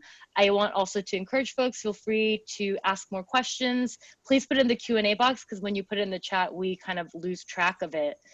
I think this one was a really great question for our panelists. Panelists, feel free to reply if it resonates with you or you feel like you have something to say about this. Don't feel like you are bound to respond.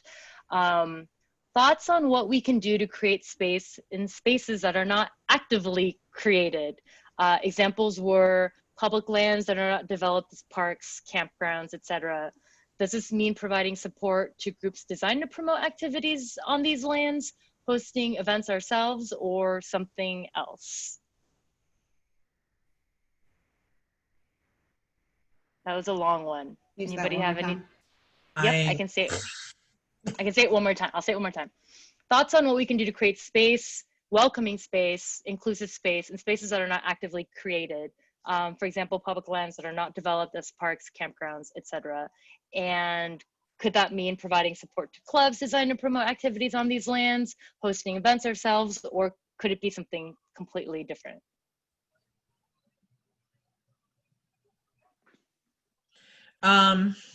For people with disabilities, because I know this answer is going to be different from everybody else on this panel. It's about having more information. I think, for instance, there are more thoughts I'm sorry if you hear my Slack messages. I keep messaging my team to say I'm on a live Arterix stream. So I'm sorry. Hopefully they should be watching it, then they would know that.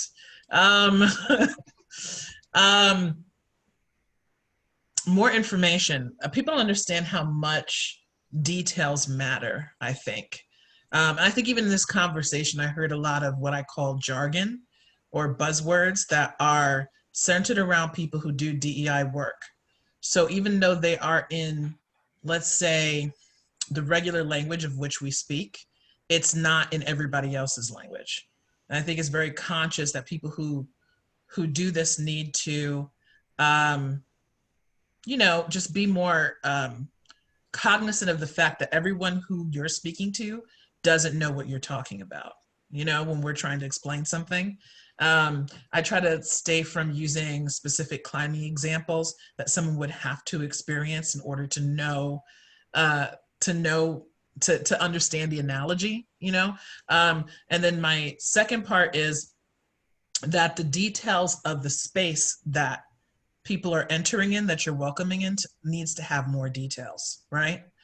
For instance, for the trans community, they want to know about their bathroom situation, right? There's people who want to recognize pronouns, but then there's a group of people who don't understand why we have pronouns on our screens. And we didn't stop and say, this is why we have pronouns on our screens. To a bunch of people who are learning about diversity, right?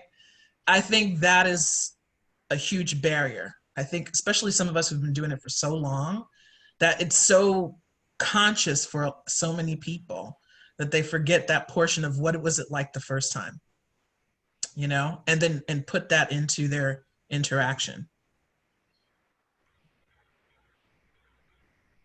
Maybe to quickly go off of that, I think two pieces. One, even though maybe the space hasn't been created, really see if that conversation's somewhere.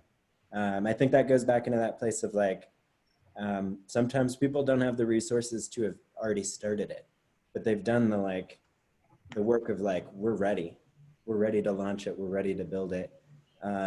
So, and that's not easy. It is just as hard as looking for some of our indigenous languages, right? It is just as hard as like finding information about like history of African-American families who came over via the transatlantic slave trade. This is information that you have to dig for. And as I have to like do that for my own personal story and trying to like create that type of path, this is stuff that is there and it's hard to find. And I think that's what I'm asking folks here to do is if you have that idea come up, really do some digging and researching. Is this already here? Who's having that conversation? How do I support them? And similar to, I think, what Karima was saying about both language and then access to space, I think another thing we don't think about often is language on how we like initially bring these things up. So we might ask in English, hey, anyone should come, we want you at the table. But like anyone who doesn't speak English as a first language, at least in the US, gets left out. And we go like, why didn't they come? And I see this programmatically with a lot of organizations that try to bring in more folks. They're like, we are out there outreaching, we're in the schools, we're in the neighborhoods, but we didn't ask in their language. And again, there's more languages than French, Spanish, English, German. And to learn those languages, to learn how to speak to communities, you've got to do a little work.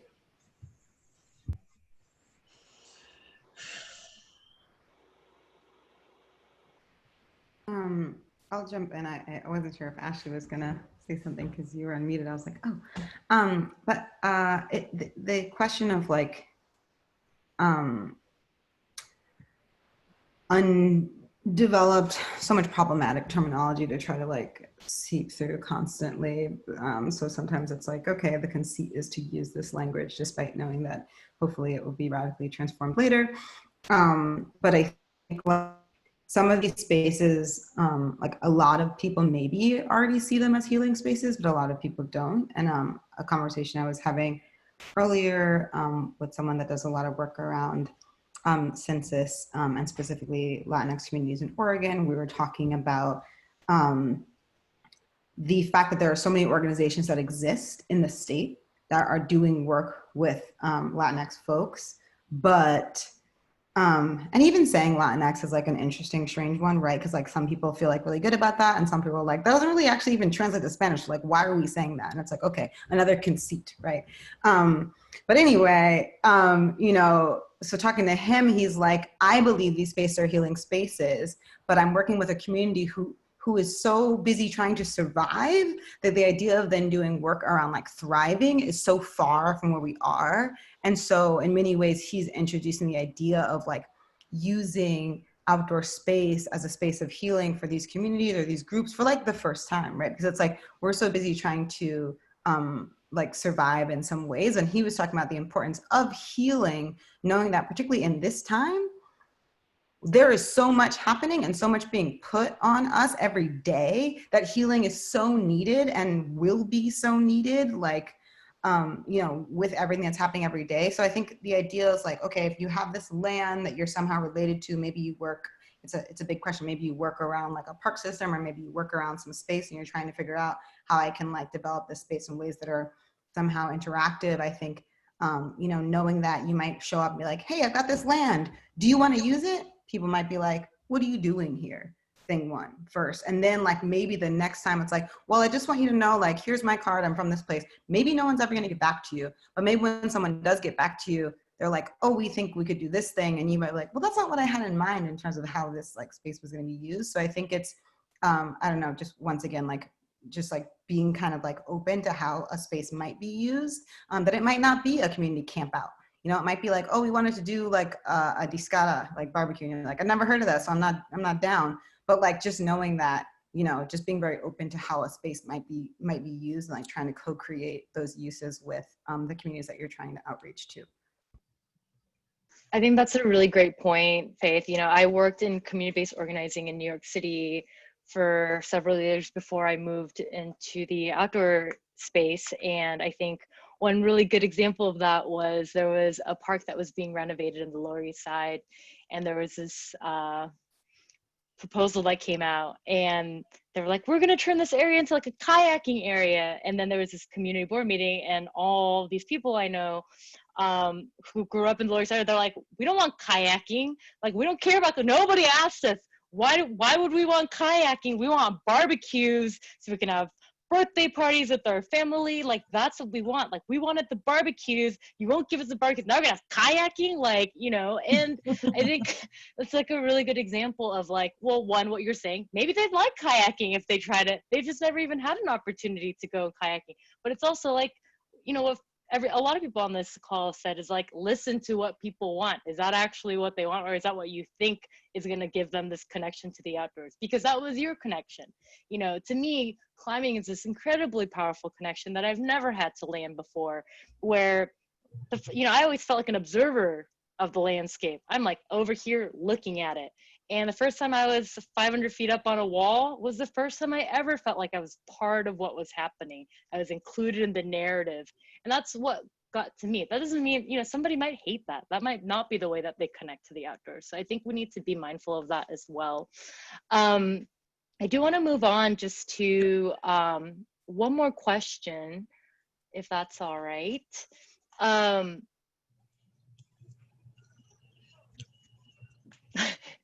all right, this is probably gonna be our last question because I think it's gonna be long. Okay, diversity and anti-racism work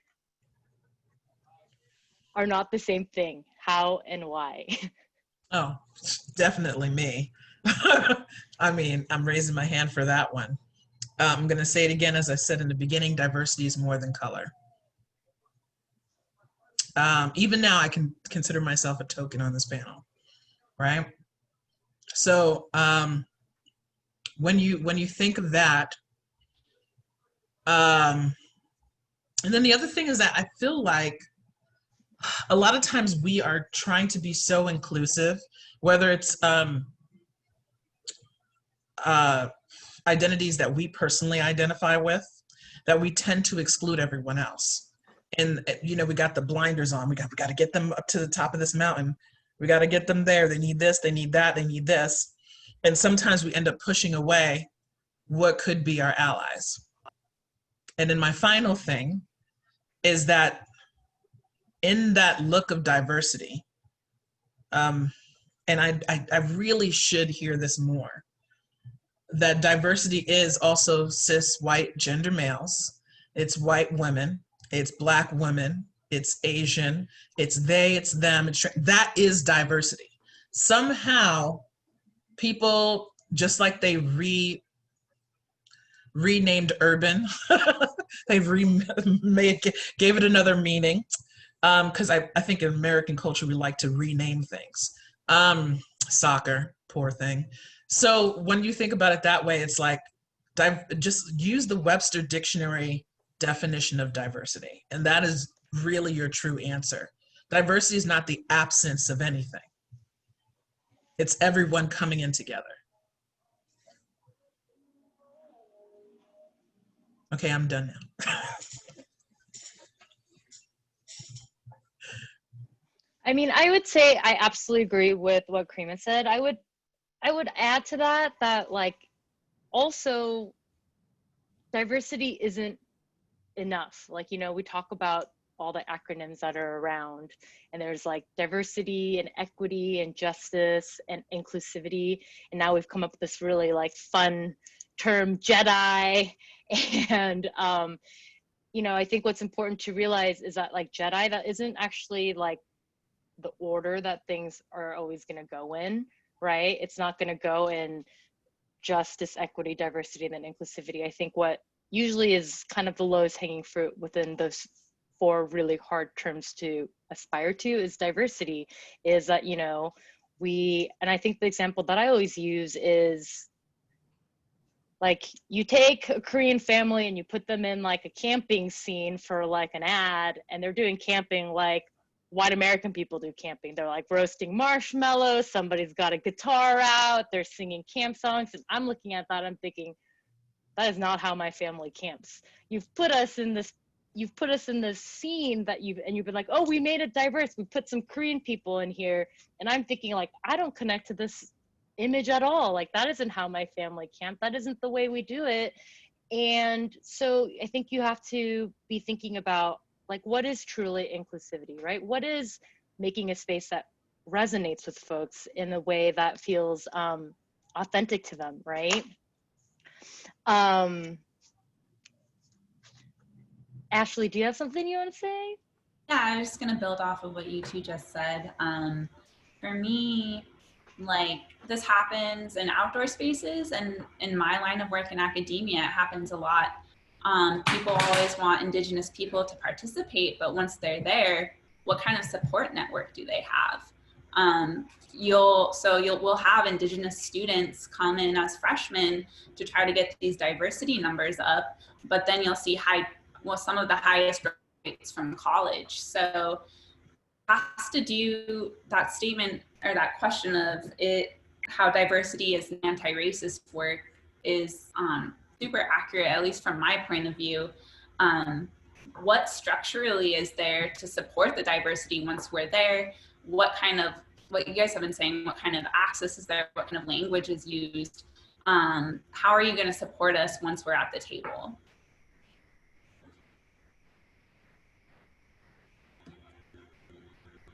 I'm just thinking of two things, and folks, like, don't, how to say this? I'm going to say this, but we still got to do the work, right? This isn't me handing a card to say like, oh, let's just like kick it and be in this space as much as I want that. But truly, truly, truly, like to be in a space that is diverse, that like truly celebrates and like brings in the joy of every group that is there, like the parts that they want to talk about and celebrate. Let's get there. Adrienne Marie Brown brought up at PGM1, the conference that Grace like is running and making happen, and it feels like family and home, and want to keep seeing it grow. But Adrienne Marie Brown said there that like our shared collection and like connection between oppression is not enough to connect us beyond that. And I need people to reckon with that and dream beyond it. Like, again, we've got to do the anti-racism work. That is a part of getting to diversity. That is a part of unifying, right? Like if, like I want to be at the space where we celebrate, but if we can't do the work of anti-racist and even beyond that anti-oppression work, right? Like in all of the ways that it touches us, what we're not acknowledging in what I mentioned earlier, the needs and the wants, we're like getting rid of the boundaries. We're saying, we'll celebrate with you. We want to do all the fun things with you. But if we can step over you, if we can like just forget the things we've done, that's not it. And that's not an act of love. You know, like I want to be in these spaces where we can like hold each other accountable with a space of saying, I'm going to be here with you on that journey. And also like, if I don't have the capacity or the time anymore, right? Like I'm going to say, I'm not stepping out because I just straight up hate you. I'm like stepping out because I like want to be able to do this and with our people, our collective peoples, like more. But if I am burnt out, which I am like steadily getting towards, because the only thing I'm doing is yelling and fighting and going and going and going and going, right? I don't ever get this like joy space. And that's what refuels me. That's what, like, even if I'm with folks in the dominant community, if I can like see that joy space and then like see myself in it and see others in it, it brings me so much life. So yeah, like really find that space, find what you think the end is, be okay with it shifting. It should shift, it should expand, it should grow as you meet more people, learn from more communities. But figure out what that is, because I don't think a lot of us do know what that is. I think especially in this time of turmoil, uprising, in the pain that we've seen from the Black and trans and Indigenous deaths and more in our community in the past couple of months, folks are going, I'm enraged, but I don't even know why. I've just joined this conversation. And there are people who are upset that you've just joined this conversation. So if you can't dream beyond why we're enraged here, not just because lives are lost, but because lives are lost, we like can't even dream of these other things, as Faith mentioned earlier. Folks are just trying to survive, which means when I go home, we can't even dream of thriving, and that breaks my heart. So I'm gonna show up in every space that I'm in with that dream for my people, for our people, because I want to get us past depression. I want to get us past, you know, racist, sexist, transphobic, ableist spaces, so that we can get to this place of like, what else could we dream of? I want to create a space for the aliens that were in this room earlier in the call. Thank you so much. I can't really think of a better way to wrap things up, which is very apropos because it's, sorry, I'm at East Coast time. It's 1:53 Pacific Standard Time. I do want to just take a moment to thank everybody who attended, thank everybody who's been participating in the chat box, thank everyone who participated on the Miro board, and obviously a huge thank you to our panelists for sharing. You know, I want to reiterate that this is tiring, this is energy consuming to talk about these things. This isn't the same as talking about your favorite cupcake flavor, which feels very low energy consuming to me. it's red velvet. And, you know, so I just want to like take a moment to recognize how much it takes for each of these people to be on a panel like this, and to share things that are traumatic, things that are triggering, things that are exhausting, because they have to think about it all the time. And I think if there's anything we can, like, one really important thing I want all of us to take away from here is that that this work is hard and it's long. And so we need to respect people's boundaries. We need to respect when they're in the work, when they're out of the work, and find those spaces for ourselves too, right? For everybody who's doing this work. If you're gonna be here and you're gonna be committed through the long haul, you're gonna have to find space for yourself. So I kind of just wanna wrap it up by asking each person to share a joy space that they have, using Forrest's terminology. If you don't have to, but if you can think of a joy space that you have that you wanted to share with everybody here, I think that would be a really great way to end our conversation.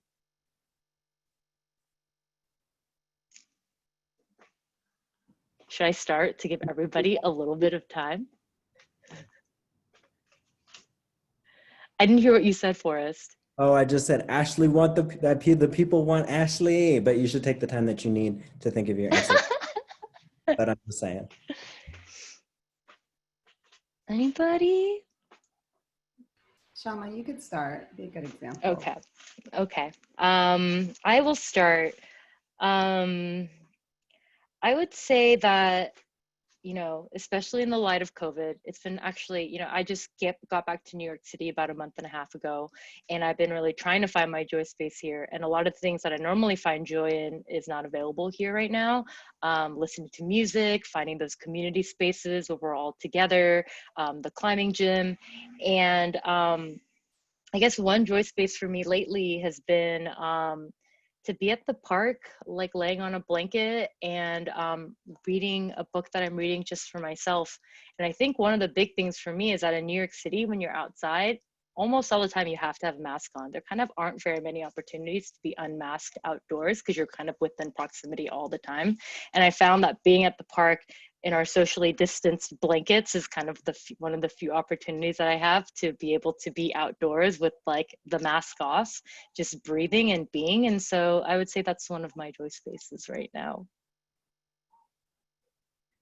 I think one of my joy spaces, consistent joy spaces, would be specifically for COVID, okay? Because I spent the first few months of COVID in North Carolina with a fellow person of color, outdoor industry person. And I took over their backyard and created a garden. They let me do whatever I wanted to the backyard because though I love being around people, I am the person that also needs to recharge and respace.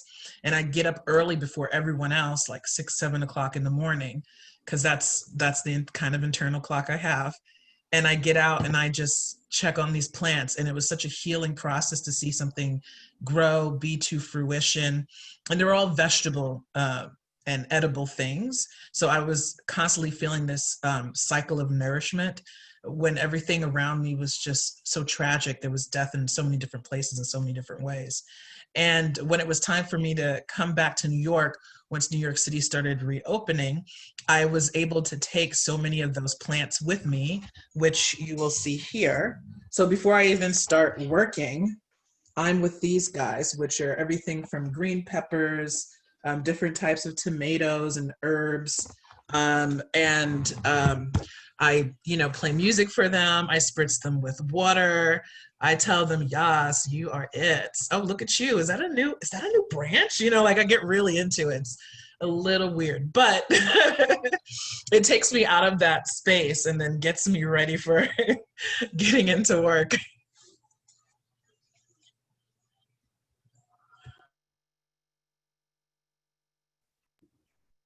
I've been indulging in food. I'm in Oakland, and there's a lot of people who have wanted to create like restaurants and such, but haven't had access to like space and resources to do that. So a lot of people are popping up.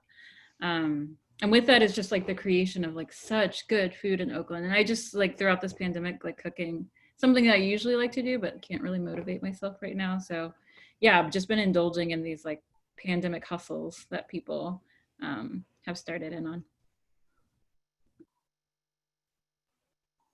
I felt joy the last week by meeting up with friends on the trails. I don't know, I'm in Tucson, so there's still high rates of COVID and everything. And so the trail is the one place where I feel like I can socialize and see my friends. And so like just a couple nights ago, I met with my friend and fellow Indigenous colleague, Lydia. She's Yaqui, and we were talking about affinity spaces earlier. So to just be with like a fellow Native academic who understands my struggles, and we're able to catch up. And I can't say it was completely joyful because we talked about some difficult topics. And I think lately I've been struggling with my mental health, but it did bring joy to be on the land with Lydia in her homelands, actually. So. Thank you. Yes, thank you for recognizing that duality, Ashley, because I was like, I don't know, Joy Space, because it's been a rough couple of months for me too, like probably the most difficult. But I realized that I've been driving in my car and singing out loud a lot, and that has been a new joy space for me. I just got my license last year, and I bought my first car in May.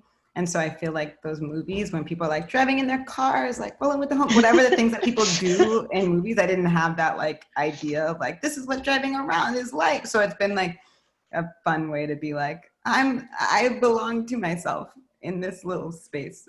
That's felt really good. Amazing. I'm similar to like both Grace and Karima. Like to start with where Karima's at, like I've been learning about our plant kin. And like Dandelion popped up and I was like, hey, little Plankton, what's up? You were in Chicago and you're here too? That's cool. So then we got to know each other. I was like, let's learn about each other, watch the growth, watch the like flowering, made some dandelion pesto, dandelion like tea or coffee.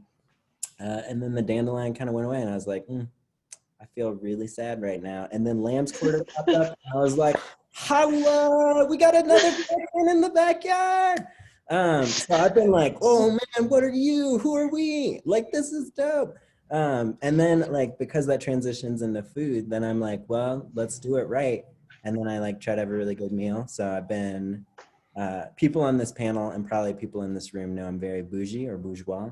And so I like, you know, go to a restaurant, the few that are doing COVID practices here. And I just like order everything on the menu, have my book, and like people are doing their dates. Other people are just doing whack things. And I'm like, can't be bothered. It's showtime. Yes, everybody. I love everybody's joy spaces, I hope. I know this is a really challenging conversation, but I hope everyone, panelists, attendees, found some healing in this space, being here together, being here collaboratively and open. I just want to take a moment, I know we're a couple minutes over, just to say thank you so much to everybody. Thank you to Arc'teryx for providing this space for us. I also want to encourage you, I did forget to mention this at the beginning, but each of our panelists chose an organization to be supported through this panel. 15,000 Canadian dollars were donated, 3,000 Canadian dollars each to their organizations. And I just wanted to take a moment to encourage everyone to go to the Arc'teryx Academy website and check out, if you go to the panel page, it highlights and there's the links to each of the organizations. And I would encourage you to go there, click on it, learn about them all. I'm gonna totally shoot myself in the foot by trying to list them all now. We have the Red Leg Boys and Girls Club, which Ashley highlighted. We have La Roubaix Surfing Collective, which Faith highlighted. Adaptive Climbing Group, which Karima highlighted. Wild Diversity, that Forrest highlighted. And Earth and Color, which Grace highlighted. Did I get anybody's wrong? No? Okay, amazing. And if you go and check it out. They can also put it in the chat right now. I'll include it in the post panel write-up that I'm going to be doing for the blog. I just want to thank everybody, and I hope you all have a wonderful day. Thank you.